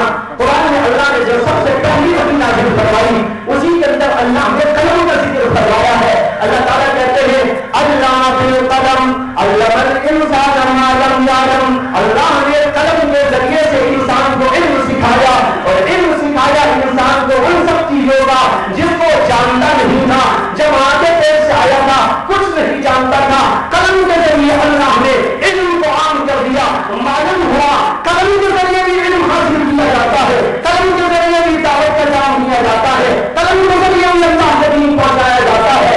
یہ مختلف ذرائع ہے, زبان سے پہنچاؤ یا قلم کے ذریعے پہنچاؤ یا اور کسی ذریعے سے پہنچاؤ. بعض وقت بھائیو خاموشی بھی ایک دعوت ہوتی ہے. ذرائع کی بات آئی تو یہ بھی ذہن میں آ گیا کہ ایک ذریعہ اللہ کی دعوت کا یہ ہوتا ہے کہ آپ اپنی زبان سے کسی کو بتائے, اور ایک ذریعہ ہوتا ہے مثلا کتاب لکھ دیا, مضمون لکھ دیا, حدیث کی کتاب لکھ دی, اور کوئی تفسیر کی کتاب لکھی یا اور کوئی پیغام کی کتاب لکھی, وہ لوگوں تک پہنچ گئی اور اس کے ذریعے سے اللہ کے دین کا پیغام پہنچ گیا. اور کبھی یہ ہوتا ہے آدمی نہ بولتا ہے نہ لکھتا ہے, خاموشی ایک پیغام دیتی رہتی ہے, خاموشی ایک دعوت کے کام کرتی رہتی. کیسے ایک دفعہ حضرت مولانا حکیم محمد اشرف علی تھانوی رضی اللہ عنہ ایک سفر میں تھے اور وہ سفر تھا ٹرین کا. ٹرین کے سفر میں جا رہے تھے تو جس کمپارٹمنٹ میں حضرت تشریف رکھتے تھے اسی میں ایک صاحب مسلمان بھی بیٹھے ہوئے تھے جو ذرا اپ ٹو ڈیٹ معلوم ہو رہے تھے. حضرت سے انہوں نے کچھ سوالات جوابات کا سلسلہ قائم کیا تو حضرت نے بڑی بشاشت کے ساتھ میں ان کو جوابات دینا شروع کیا. بہت دیر تک گفتگو چلتی رہی, ان کے سوالات, حضرت کے جوابات. نماز کا وقت آ گیا. نماز کا وقت آیا تو حضرت اور حضرت کے جو ساتھی تھے وہ سب کے سب اٹھے, وضو کیا, پھر اس کے بعد مصلی بٹھائے اور ایک ایک نے اپنی اپنی نماز پڑھی, دعا کی, اس کے بعد اٹھ کے بیٹھ گئے. یہ صاحب نماز پڑھتے نہیں تھے, سوال بہت کرتے تھے. بعض لوگوں کی عادت ہوتی ہے سوال بہت کریں گے, ایمان کا سوال بھی اور نماز کا سوال بھی اور مختلف قسم کے سوالات بھی, لیکن نماز پڑھنے کا نمبر آئے تو نماز چک کر جاتے. تو نماز انہوں نے نہیں پڑھی, ایک کتاب کھولے میں کھڑے رہے, کوئی کتاب دیکھتے ہوئے. حضرت نے نماز پڑھی لیکن قصداً ان کو نماز کے لیے نہیں بلایا.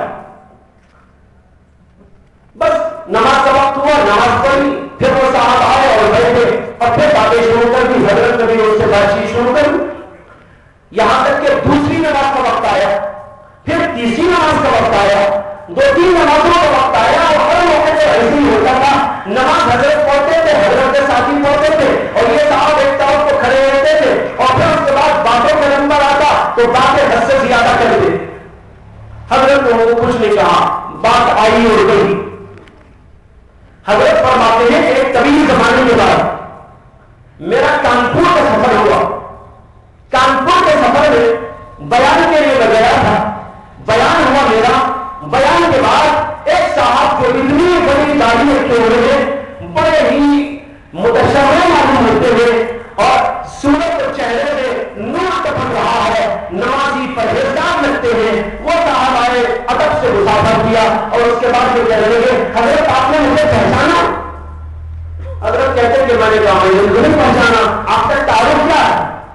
کہنے لگے حضرت ایک دفعہ فلاں جگہ سے فلاں جگہ آپ سفر میں تھے ٹرین میں, اور اسی سفر میں بھی آپ کے ساتھ میں تھا اور میں آپ سے باتیں کر رہا تھا, آپ کو یاد آیا ہوگا. حضرت نے کہا ہاں ہاں یاد آیا, آپ ہیں وہ, اس وقت تو آپ کی داڑھی نہیں تھی. کہا کہ ہاں حضرت آپ کے پاس سے آنے کے بعد میں نے داڑھی رکھنے کا فیصلہ کیا, آپ کے پاس سے آنے کے بعد میں نے نماز پڑھنے کا فیصلہ کیا.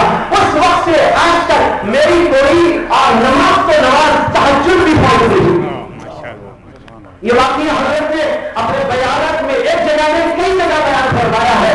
اس سے مجھے یہ بتانا ہے بعض لوگ ایسے بھی ہوتے ہیں کہ ان کی خاموشی بھی دعوت ہوتی ہے. اب دیکھیے حضرت نے ان کو نہ تو زبان سے کہا, نہ کھلایا, نہ کچھ کیا, لیکن ان کا اثر یہ ہوا. انہوں نے یہ سوچا, حضرت نے ان سے پوچھا آپ کے اوپر یہ اثر کیسے مرتب ہوا؟ انہوں نے کہا کہ میں آپ کو دیکھ رہا تھا کہ میں نماز نہیں پڑھتا تھا, آپ لوگ نماز پڑھتے تھے, مجھے شرم تو بہت آتی تھی, لیکن میں سوچتا تھا شاید آپ میرے سے بات بھی نہیں کریں گے, شاید میرے سے میں گفتگو کروں گا تو مجھے آپ چھڑکی دے دیں گے، لیکن آپ کے اخلاق کریمانہ نے مجھے متاثر کیا اور اسی دن سے میں نے فیصلہ کر لیا کہ مجھے اپنے آپ کو چینج کر لینا ہے۔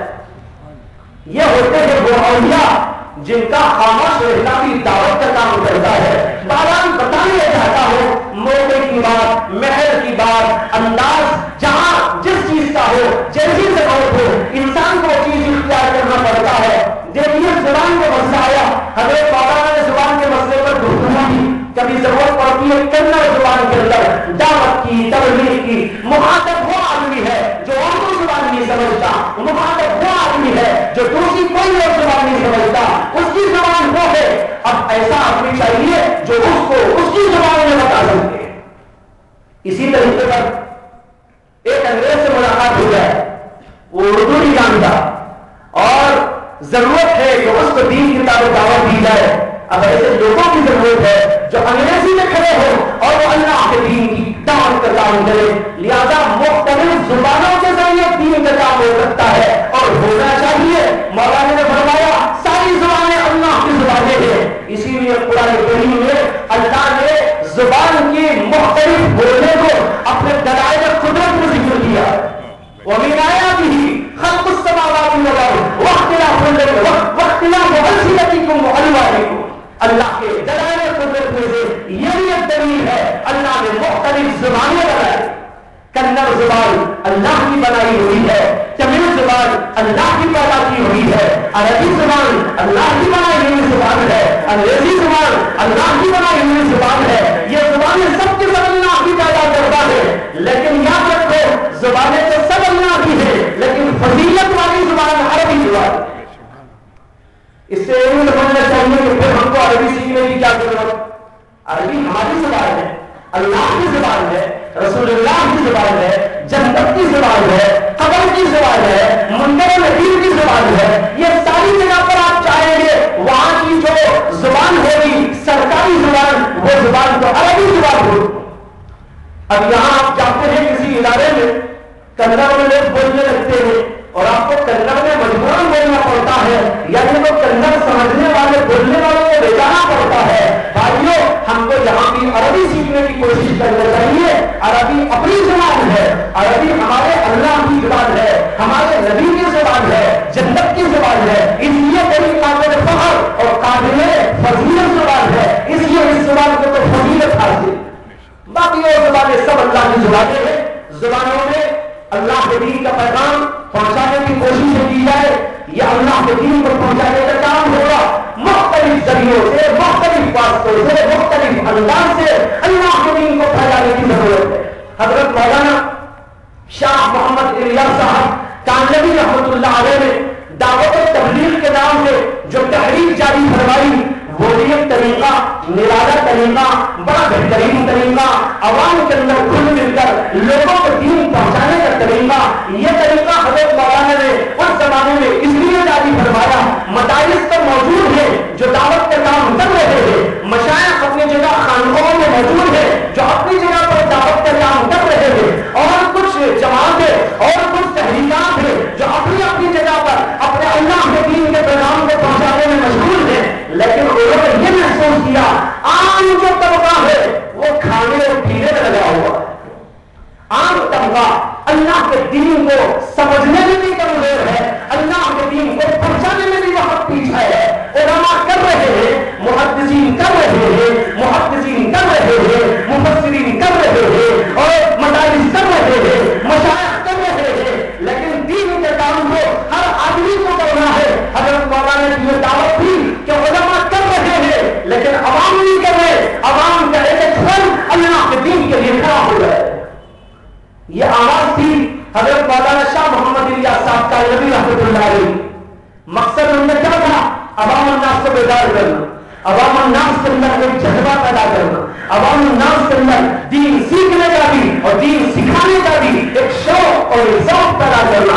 علماء سے ان کا ربط پیدا ہو جائے، مدارس سے ان کا ربط پیدا ہو جائے، دینی شعبوں سے ان کا ربط پیدا ہو جائے، مشاہد سے ان کا ربط پیدا ہو جائے، اور یہ اسلام کے لیے اور علم سیکھنے کے لیے مدارس کی طرف رجوع کیا کرے اور اپنی اسلام کے لیے خانقاہوں کی طرف رجوع کیا کرے۔ ایک ذوق، ایک شوق، ایک بیداری، ایک ولولہ، ایک جو جذبہ لوگوں کے درمیان میں پیدا کر دیا جائے، اس کے لیے بہترین تحریک چلائی گئی اور یہ تحریک جاری ہوئی اللہ کے الہام سے، جیسے کہ علماء مختلف اپنے ملفوظات کے اندر اشارہ فرمایا ہے کہ الہام ہوا اور دل میں بات ڈالی گئی، اس طریقے سے عوام کو بیدار کیا جائے، اس طریقے سے عوام کے اندر دلچسپی لائی جائے، اس طریقے سے ان کو کام میں لگنے کے لیے ترغیب دی جائے۔ حضرت مولانا کی فکر میں اور محنت میں، مجاہدے میں اس کام کو جو ایک چھوٹے سے علاقے سے شروع ہوا، یعنی میوات سے شروع ہوا، لیکن بھائیو میوات تک نہیں رہا، پورے عالم میں پھیل گیا۔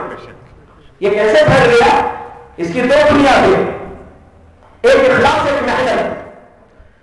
دل میں اخلاص، ظاہر میں محنت۔ دل میں اخلاص ہو، ظاہر یعنی ہاتھ اور پیر سے محنت ہو، چلے پھرے اور لوگوں تک پہنچانے کی فکر کرے۔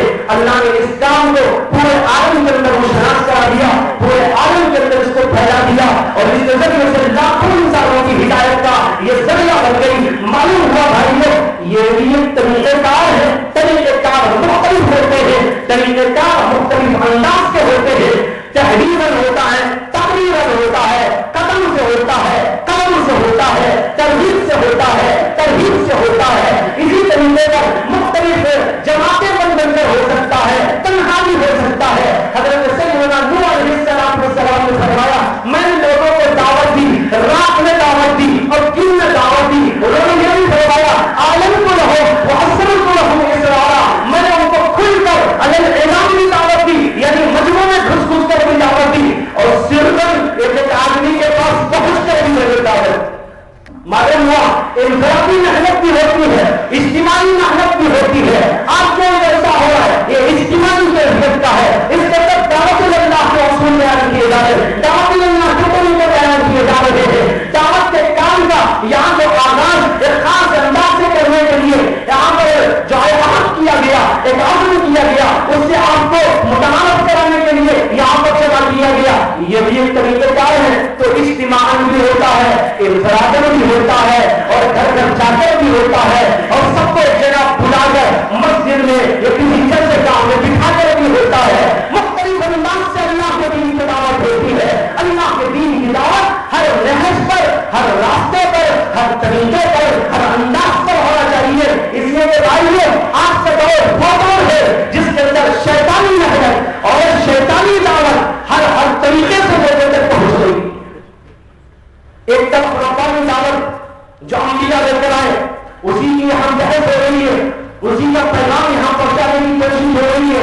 ایک طرف شیطانی دعوت، دیکھو شیطانی دعوت کیسے کیسے طریقے سے، کوئی اخبار شیطانی دعوت سے خالی نہیں، کوئی رسالہ شیطانی دعوت سے خالی نہیں، اور یہ صرف ان لوگوں کے پرچے، ان لوگوں کے اخبارات کی بحث نہیں جو کافر ہیں، شیطان خود بنے ہوئے ہیں، شیطان کے ایجنٹ تھے۔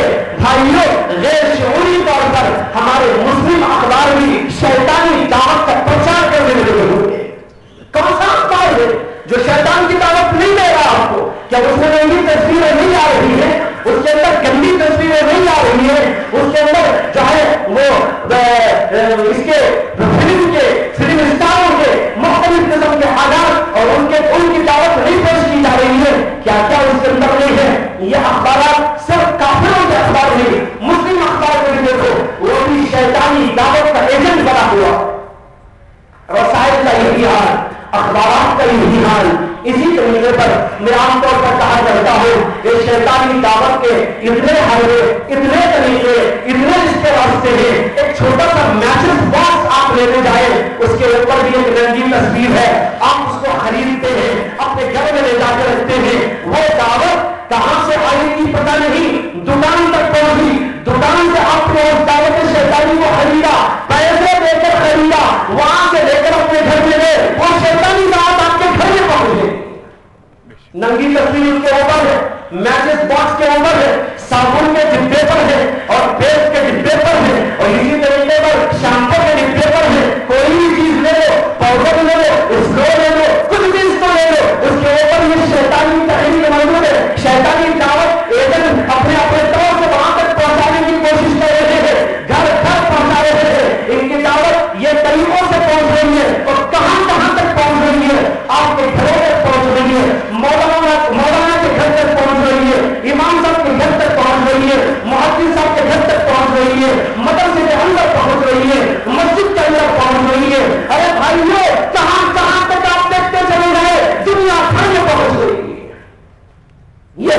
شیطانی دعوت، جب شیطانی دعوت اتنے راستوں سے پہنچ رہی ہے، ہمارا فرض ہوتا ہے ہم ربانی دعوت کو پہنچانے کے تمام طریقے استعمال کرنا شروع کر دیں. جو بھی شریعت کا طریقہ ہے، جو بھی شریعت کے دائرے میں ہے، جو بھی شریعت کے اصول کے ماتحت ہے، ان سارے طریقوں کو اپنانے کی کوشش کرو.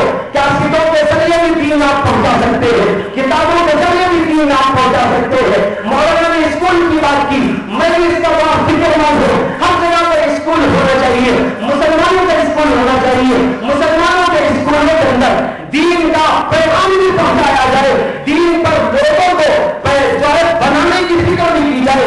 آنے والے چھوٹے چھوٹے بچے، بڑے بڑے بچے، نوجوان بچے جو اسکول کی تعلیم کے لیے آتے ہیں، اسکول کی تعلیم کے لیے وہ آئے ہیں، لیکن آپ ان کو قرآن پیش کیجیے، ان کے سامنے حدیث پیش کیجیے، ان کے سامنے عقیدوں کو درست کیجیے، ان کے سامنے جو ہے معاشرت کے مسائل پیش کیجیے، ان کے سامنے بہترین اخلاق نبوت کو پیش کیجیے، ان کے ذہنوں کو صاف کیجیے. شبہات و شبہات کے کیڑے جو مختلف جگہ پر ذہنوں میں پیدا کر دیے ہیں، ان کو صاف کر کے ان کے دل و دماغ کو اللہ والا بنائیے، اللہ کا عاشق زار بنائیے، اللہ کے نبی کا عاشق زار بنائیے. اس کے لیے اسکول آپ ایسی کھولے کہ اس اسکول کے ساتھ آپ یہ ساری دینی تعلیم لے کر اللہ کے دین کی دعوت کا ایک انداز اختیار کر سکتے ہیں. ہو سکتا ہے، ہو سکتا ہے. اللہ کے دین کا یہ بھی ایک طریقہ ہے پہنچانے کا. دعوت تو اللہ کی، اللہ کے راستے کی. اب اللہ کے راستے کی دعوت کے لیے آپ نے اسکول کھولا. اگر آپ سے کوئی پوچھے آپ نے اسکول کیوں کھولا ہے، آپ کہیں گے دعوت اللہ کے لیے میں نے کھولا ہے. لوگ کہیں گے آپ تو انگریزی پڑھاتے ہیں، آپ تو سائنس پڑھاتے ہیں، آپ اس کے اندر گرامر کی تعلیم دیتے ہیں، آپ اس کے اندر سوشل اسٹڈیز پڑھاتے ہیں، آپ اس کے اندر میڈیکل کی تعلیم دیتے ہیں، آپ اس کے اندر انجینئرنگ کی تعلیم دیتے ہیں. آپ کہیں گے یہ ساری چیزیں موجود ہیں، ان ساری چیزوں کو ہم مسلمان بنا کر پیش کرتے ہیں. ہمارے ہاں ہمارے اسکول میں ہمارے طرز عمل سے انجینئرنگ مسلمان بن جاتی ہے، ڈاکٹری مسلمان بن جاتی ہے، سائنس مسلمان بن جاتی ہے.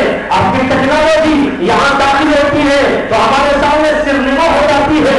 اور یہ مختلف علوم و فنون جب ہمارے مدرسے میں، جب ہمارے اسکول میں داخل ہوتے ہیں، وہ ہماری لوڈیاں اور غلام بن کے پڑھتے ہیں، وہ ہم ان کے غلام نہیں ہوتے.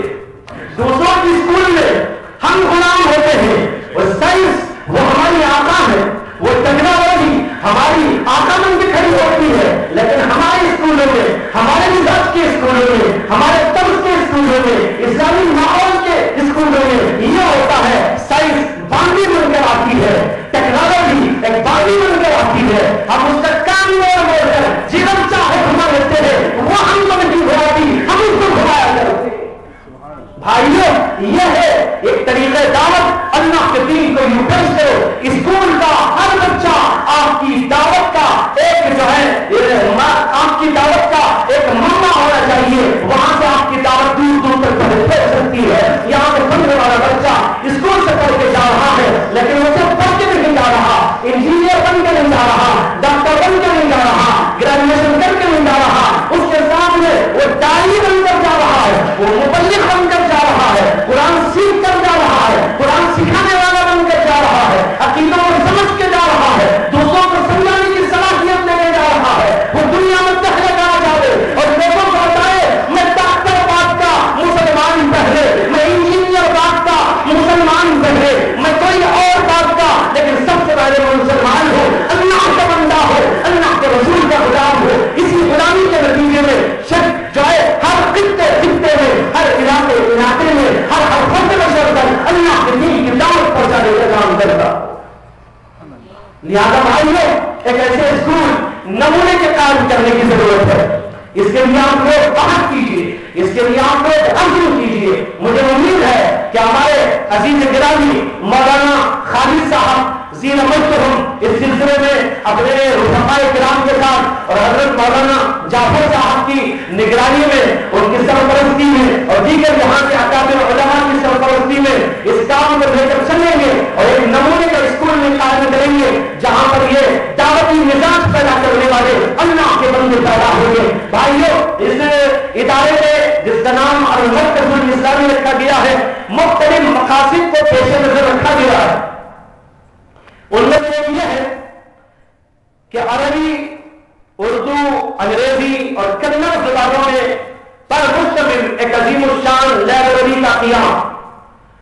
عربی اس لیے کہ علماء پڑھ سکے، انگریزی اس لیے کہ انگریزی نہ پڑھ سکے، کنڑ یہاں کی زبان ہونے کے واسطے سے وہ بھی ایک ضرورت کی چیز ہے. اردو تو بہرحال ہماری مادری زبان، عام ہماری زبان بنی ہے، ہم اسی کو پڑھتے ہیں اور اسی کو لکھتے ہیں، اسی کو بولتے ہیں. ایک ایسی لائبریری کا قیام ہونا چاہیے، وہاں پر لوگ آیا کرے اور استفادہ کیا کرے، دین کو سمجھنے کے لیے بیٹھا کرے اور آپس میں ایک دوسرے کے ساتھ دین کو جو ہے سمجھ کر یہاں سے جایا کرے. یہ بھی ایک طریقہ کار ہے دعوت اسلامی کا. لائبریری موجود، کتابیں موجود، کتابیں وہ فراہم کی جائے گی جو مستند ہوگی، جو اکابر علماء کی پسندیدہ ہوگی، اور وہ کتابیں ہوگی جن کے اوپر سارے مسلمانوں کا اتفاق اور اہل حق کا اتفاق ہوگا. اہل باطل اس کے اندر نہیں، اہل باطل کی کتابیں نہیں ہوگی. آپ بہترین قسم کا لٹریچر انگریزی میں، اردو میں، عربی میں، کنڑ میں وہاں پر پائیں گے. ایسے لائبریری کا قیام عمل میں آئے گا جس کے ذریعے سے اللہ کے دین کا پیغام دوسروں تک پہنچتا رہے گا. دوسرا کام، شہر اور ضلع کے ضرورت مند علاقوں میں مکاتب دینیہ کا قیام. مکاتب کی بات مولانا نے فرمائی، ضرورت ہے ہر علاقے میں مکاتب ہو. جہاں ضرورت ہے وہاں مکاتب قائم کیے جائیں، جہاں ضرورت نہیں ہے وہاں تو بہرحال ضرورت نہیں ہے. جس علاقے میں پہلے سے موجود ہے وہاں پر وہ کام ہوتا رہے، جہاں موجود نہیں ہے وہاں پر توجہ کی جائے. وہاں کے بچوں کی بہت سے علاقے ایسے ہیں بھائیوں، وہاں کے لوگ تڑپتے ہیں کہ ہم اپنے بچوں کو پڑھانا چاہتے ہیں لیکن کوئی پڑھانے والا نہیں ملتا، قرآن سکھانے والا نہیں ملتا، اور کوئی دین کا نام بتانے والا ان کو نہیں ملتا. میں گزشتہ سال عمان گیا تھا، وہاں کے مختلف شہروں میں جانا ہوا اور وہاں کے کیپٹن شہر میں جس کا نام مسقط ہے، وہاں پر ایک جگہ پر ایک بیان ملا تھا. بیان وہاں عام نہیں ہو سکتا اس لیے کہ حکومت کی بڑی پابندی. گھروں میں بیان کرواتے ہیں، ایک بڑے گھر میں کچھ لوگوں نے بیان کا رد کیا اور ہندوستان، پاکستان اور اردو بول چال کرنے والے لوگوں کو انہوں نے دعوت دی اور بلایا اور وہاں پر سب کے سب جمع ہوئے. عورتوں کا مردوں کا دونوں کے لیے نظم کیا گیا تھا، مستورات کے لیے بھی مردوں کے لیے. میرا خطاب ہوا علم دین کی اہمیت پر. میں آپ کو کیا بتاؤں، وہاں میرے بیان کے بعد خاص طور پر عورتوں کی طرف سے برابر سوالات کیے جاتے رہے اور برابر ان لوگوں کی طرف سے مطالبہ مجھ سے کیا گیا کہ یہاں کوئی ایسا نظم آپ بنا کے جائیے کہ ہم اپنے بچوں کو قرآن پڑھا دیں. دور دور تک کوئی مدرسہ نہیں، دور دور تک کوئی بہت زیادہ نہیں، اکا دکا کوئی آدمی وہاں پر بسنے والا حافظ قرآن کہیں یہاں سے انڈیا سے پاکستان سے کہیں سے چلا گیا ہو، وہ کسی گھر میں جا کر تھوڑی دیر پڑھا لیتا ہے. اس کے علاوہ مساجد کا کوئی نظام وہاں پر نہیں. اور وجہ اس کی دعوت یہ تھی کہ وہاں اس کو بتایا گیا حکومت کی طرف سے پابندی ہے کہ مدرسے کے نام سے کوئی چیز ایجاد نہیں ہو سکتی. پابندی ہے، مدرسہ نہیں ہو سکتے. مسلم ملک لیکن مدرسہ غائب، مدرسے پر پابندی، چھپ چھپ کر پڑھانے والے کو آ لیتے ہیں. یہ صورتحال ہے. وہاں پر عورتیں بعض مجھے محسوس ہوا کہ وہ رو رو کر پوچھ رہی تھی کہ ہم اپنے بچوں کا کیا کریں، ہم یہاں کمائی کے لیے آئے ہیں، یہاں پر کچھ اپنی دنیا بنانے کے لیے آئے، ہماری دنیا تو بن رہی ہے لیکن ہمارے بچے ہاتھ سے نکلتے چلے جاتے. تو بتانے چاہتا ہوں کہ ایسی جگہ نہیں موجود ہے. اور خود یہ تو خیر دوسرے ملک کی بات مجھے یاد آ گئی عرض کیا، یہاں خود ہمارے حلقوں کے علاقوں میں آپ جائے، گشت کریں، مختلف جگہ ایسے حالات ہیں وہاں کوئی پڑھنے پڑھانے والا آپ کو نہیں ملے گا. وہاں مکاتب کا نظام قائم کرنا بہت ہی اہم ہے. یہ بھی دعوت دین کا ایک کام ہے. اس لیے دعوت کے بارے میں کہہ چکا ہوں، سبیل رب کو بتانا، سبیل رب کی طرف بلانا. سبیل رب میں قرآن ہے، سبیل رب میں حدیث ہے، سبیل رب میں معاشرت ہے، سبیل رب میں عقیدے ہے، سبیل رب میں نماز روزہ ہے، سبیل رب میں تمام عبادات ہے، سبیل رب میں معاملات بھی ہے، سبیل رب میں اچھے اور برے کا فرق بھی ہے. یہ سب کچھ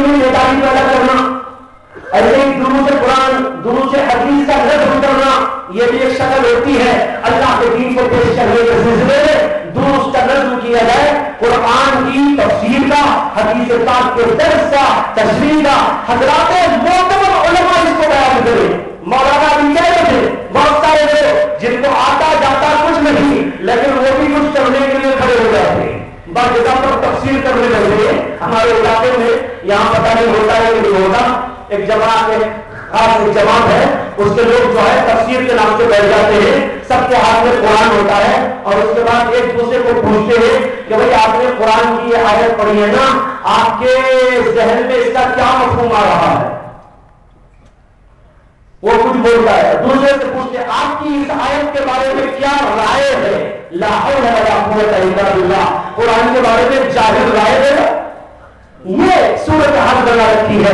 اس لیے معتبر علماء، مستند علماء، حضرت شیخ الحدیث مولانا زکریا کاملی رحمۃ اللہ علیہ نے اپنی کتاب فضائل اعمال میں جو قرآن پاک کے موضوع پر فضائل قرآن کا رسالہ ہے اس کے اندر درج فرمایا ہے کہ علماء نے لکھا ہے کہ 14 علوم پر مہارت کے بغیر تفسیر کرنا جائز نہیں ہے۔ حضرت شیخ لکھ رہے ہیں، یہ تمام دنیا کے علماء کا قول ہے۔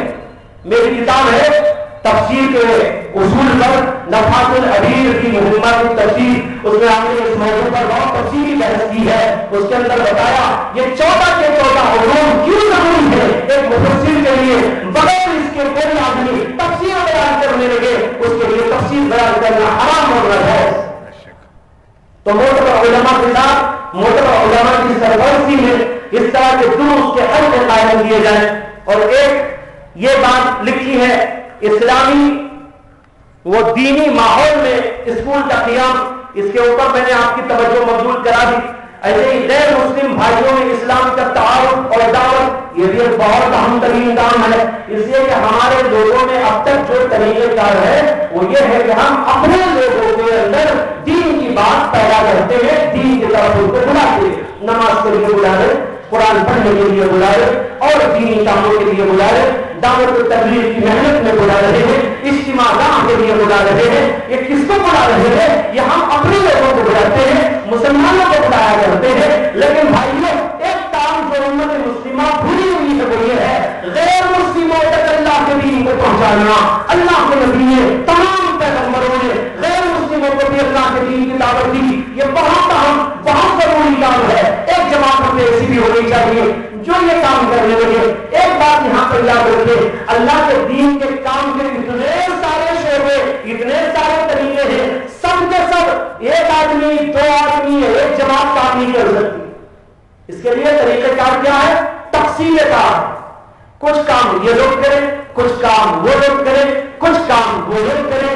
جیسے حضرت مولانا شاہ محمد الیاس صاحب کالوی رحمۃ اللہ علیہ نے اپنی جو دعوتی نہج رکھا اس کے اندر انہوں نے فرمایا ہمارے یہاں ترغیب کے ساتھ میں بات ہوگی، امر بالمعروف پر زور دیا جائے گا، لیکن ایک کام نبی ابھی منکر کا ہے۔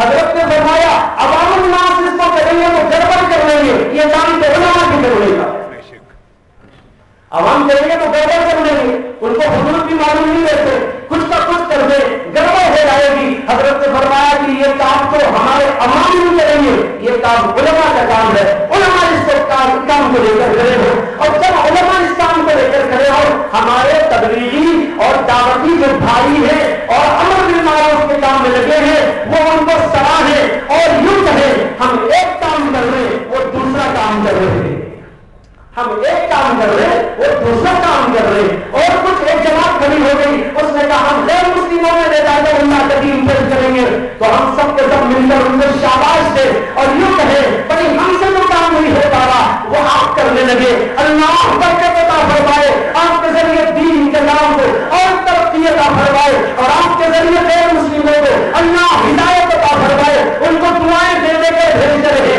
آپ یہ کام کرتے رہے، وہ جماعت وہ کام کرتی رہے گی، علماء یہ کام کرتے رہیں گے، عوام الناس یوں لگے رہیں گے، یہ سب کے سب مل جل کر جب دین کی یہ خدمت ہوگی اور ہر نہج پر ہوگی، ہر زبان میں ہوگی، ہر طرز پر ہوگی، یہ ہمارے اکابر علماء جو جمعہ کو خطبات دیتے ہیں یہ بھی ایک طریقہ ہے اللہ کے دین کو پیش کرنے کا، جس کے اندر اللہ کے دین کی بہت ساری باتیں عوام کے سامنے لائی جاتی رہتی ہے، یہ ایک طریقہ۔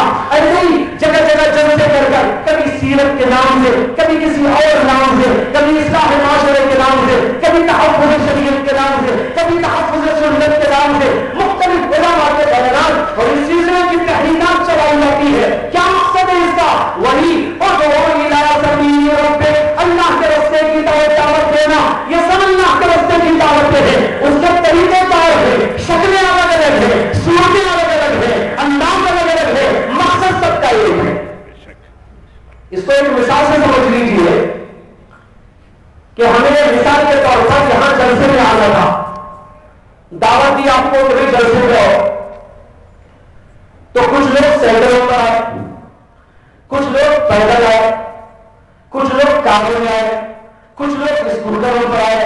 اسکوٹر میں بھی کوئی کسی اسکوٹر پر آیا، کسی کمپنی کے اسکوٹر پر، دوسرا آدمی دوسری کمپنی کے اسکوٹر پہ آیا، ایک صاحب ایک کار میں آئے انووا میں بیٹھ کر، دوسرے صاحب ایک اور کار میں آئے، وہ کار جو ہے فیئٹ تھی، اور ایک صاحب اور ایک کار میں آئے اور وہ جو ہے کوئی اور اسکارپیو تھی، کوئی اور کار پہ آئے۔ اب جو بھی آئے بھائی دین کے کام کے لیے آئے کے لیے آئے، کار میں آئے تو دین کا کام، اسکوٹر پر آئے تو دین کا کام، چل کر آئے تو دین کا کام، اڑ کر آئے تو بھی دین کا کام۔ اگر کوئی صاحب مجھے آ گئے کہے گا ماشاء اللہ بہت اچھا ہوا آپ کی تشریف لائے، کام سب کا ایک ہے لیکن طریقہ کار کا اختلاف، طریقہ کار کی شکلیں الگ الگ ہے۔ اس سے کوئی مسئلہ کوئی پیچیدہ نہیں ہوتا۔ آپ حج کو جانا چاہتے ہیں، حج کو کوئی عام طور پر اب تو جا رہے ہیں جہاز سے، کسی زمانے میں جو ہے وہ جاتے تھے پانی کے جہاز سے، اور بہت سارے لوگ اب بھی پیدل بھی جاتے ہیں۔ ہم جب گئے تھے حج کرنے کے لیے تو اس سال وہاں اخبارات کے اندر آیا تھا کہ ایک صاحب یہاں انڈیا سے بہار کے علاقے کے سائیکل میں حج کے لیے آئے۔ ہم نے بھی ان کی سائیکل بھی دیکھی، اس میں انہوں نے پیچھے ایک ڈبہ سا بنا رکھا تھا، اس کے اندر سارا سازو سامان کھانے پینے کا رکھے ہوئے تھے۔ وہ سائیکل میں کہ ہم کو بتایا گیا بھول جاؤ گے کہ شاید 7 برس یا 8 برس میں وہ پہنچے تھے وہاں پر، لیکن پہنچ کے حج مل گیا ان کو۔ بھائی حج مقصود ہے، کوئی بھی ذریعے سے آپ پہنچ جائے۔ اسی طریقے پر اللہ کے دین کا پیغام پہنچانا ہے، راستے الگ ہو، شکلیں الگ ہو، زبانیں الگ ہو، طریقہ کار الگ ہو، اور مختلف انداز سے لوگوں تک اللہ کے دین کی بات پہنچائی جائے۔ یہ ہے وہ پیغام جو اللہ نے اس آیت کے اندر ہم کو دیا۔ ادعو الى سبیل ربک بالحکمۃ والموعظۃ الحسنۃ وجادلهم بالتي هي احسن ان ربك هو اعلم بمن ضل عن سبیلہ وهو اعلم بالمهتدین۔ اللہ تعالیٰ سے دعا ہے کہ اللہ تبارک و تعالیٰ اس مرکز اسلامی کو تقویت عطا فرمائے اور اس کی تعریف فرمائے، اللہ اس کی نصرت اور مدد فرمائے، اس کے لیے اللہ خیر سے انتظامات فرمائے۔ اور میری خواہش ہے یہاں جتنے ہوئے ہیں وہ سب کے سب اس کے ممبر بنے اور اس کو ترقی دینے کی کوشش کرے، اور اللہ کے دین کے پیغام کو مختلف شکلوں میں مختلف انداز سے آگے بڑھانے اور پیش کرنے کے لیے اپنی اپنی خدمات پیش کرے۔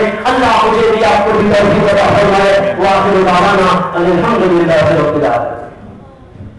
ماشاءاللہ حضرت اقدس نے بہت ہی درد کے ساتھ آج امت مسلمہ کے لیے دعوت و تبلیغ کی ضرورت، اس کے راستے، اس کے طریقے اور اس سلسلے میں ہمارے لیے بہت ہی اہم اور ضروری رہنمائی آپ نے فرمائی۔ تو ہمیں آج ضرورت ہے کہ ہر مسلمان چونکہ دین کا داعی اور مبلغ ہے، آپ گھر تشریف رکھیں۔ اس دوران میں چائے اور بسکٹ بھی تقسیم ہوں گے، اور 2-4 کام باقی ہیں، اتنی دیر تک آپ بیٹھے رہیں، تھوڑی دیر اور ساتھ میں انشاءاللہ نماز ہوگی، نماز کے بعد آپ یہاں سے جائیں بہتر ہے، ورنہ آپ کو کاہلی کی وجہ سے نماز سے اگر غفلت ہوگی تو پھر جلسے کا کوئی فائدہ نہیں ہو۔ آپ نے سنا کہ دین کے لیے ہم یہاں آئے ہیں، تو اس لیے تھوڑی دیر اور آپ جو یہاں بیٹھے رہیں۔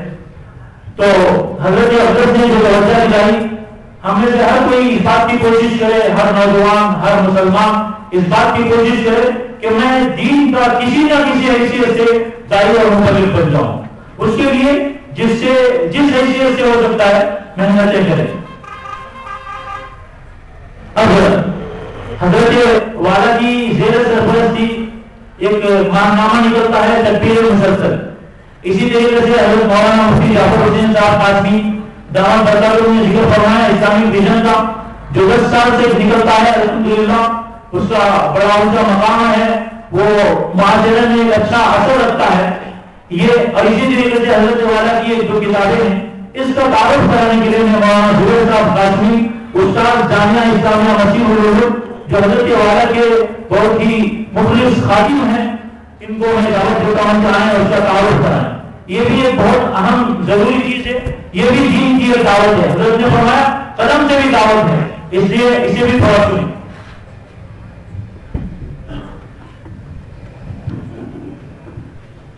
بسم اللہ الرحمن الرحیم. الحمدللہ حضرت کا بیان آپ نے سنا اور آپ کے علم میں یہ بات ہے کہ حضرت والا کی شخصیت ایسی ہے کہ اللہ تعالیٰ نے تقریباً آپ کے قلم سے اب تک چھوٹے بڑے رسائل ملا کر تقریباً 100 کتابیں آپ کے قلم سے الحمدللہ وہ جلوہ افروز ہوئی ہیں, اور صرف ہندوستان ہی نہیں بلکہ پوری دنیا میں پھیل کر اس وقت ان کا فیض جاری ہے. مدارس والے, علماء, عوام, ہر طبقے کے لوگ اس سے استفادہ کر رہے ہیں. دارالعلوم دیوبند کے اساتذہ, دارالعلوم دیوبند کے محدثین بھی حضرت والا کی کتابوں کی تعریف کرتے ہیں. ابھی قریب میں کچھ ماہ پہلے مدینہ منورہ میں حضرت کی عربی کتاب شائع ہوئی نفحات العبیر فی مہمات التفسیر. یہ مدینہ میں پرنٹ ہوئی اور پورے عالم میں الحمدللہ وہ کتاب پھیل رہی ہے. ہمارے بنگلور کے ایک عالم دین مدینہ منورہ عمرے کے لیے گئے, مسجد نبوی میں نماز پڑھی. مسجد نبوی اللہ کے نبی صلی اللہ علیہ وسلم کی مسجد ہے. وہاں نماز پڑھنے کے بعد وہاں کے امام صاحب سے انہوں نے ملاقات کی تو امام صاحب نے پوچھا کہاں سے آئے ہو, تو انہوں نے کہا بنگلور سے آیا ہوں. تو مسجد نبوی کے امام صاحب نے پوچھا کہ کیا آپ فضیلت الشیخ المفتی محمد شعیب اللہ خان حفظہ اللہ کو جانتے ہیں؟ حضرت کا نام لے کر کہا کہ آپ جانتے ہیں؟ تو انہوں نے کہا ہاں جانتا ہوں, ہمارے شہر کے بہت بڑے عالم ہیں. تو انہوں نے کہا کہ میں حضرت کی کتاب نفحات العبیر فی مہمات التفسیر پڑھا ہوں, بہت قیمتی اور بہت لاجواب علمی کتاب ہے. تو یہ حضرت کا مقام ہے کہ آپ کے علوم کا فیض صرف انڈیا نہیں پورے عرب مسجد نبوی کے امام صاحب بھی اس سے استفادہ کر رہے ہیں. فخر کی بات ہے کرناٹک والوں کے لیے کہ اللہ تعالیٰ نے ایسی علمی شخصیت ہمیں دیا ہے. بہرحال بہت ساری تفصیلات ہیں اور کتابوں کی لمبی فہرست ہے. آپ حضرات اس سینٹر سے بھی وہ پوری کتابیں حاصل کر سکتے ہیں. اس وقت میں صرف 2 کتابیں یہاں ہمارے ساتھ موجود ہیں. ہم جہاں بھی جاتے ہیں وہ کتابیں لے جاتے ہیں. جیسا کہ آپ نے ابھی سنا دعوت اللہ کے بے شمار راستے ہیں. حضرت نے ابھی بیان کے ذریعے دعوت اللہ کا ایک کام پورا کیا. آپ نے تصنیفات کے ذریعے بھی دعوت کا کام کیا. امت تک جو ہے علوم کو پہنچایا, حق کو پہنچایا, قرآن کو پہنچایا, حدیث کو پہنچایا. تو یہ 2 کتابیں جو آج ہمارے پاس آئی ہوئی ہیں, ایک کا نام ہے توحید الخالص اور ایک کا نام ہے عورت کی نماز.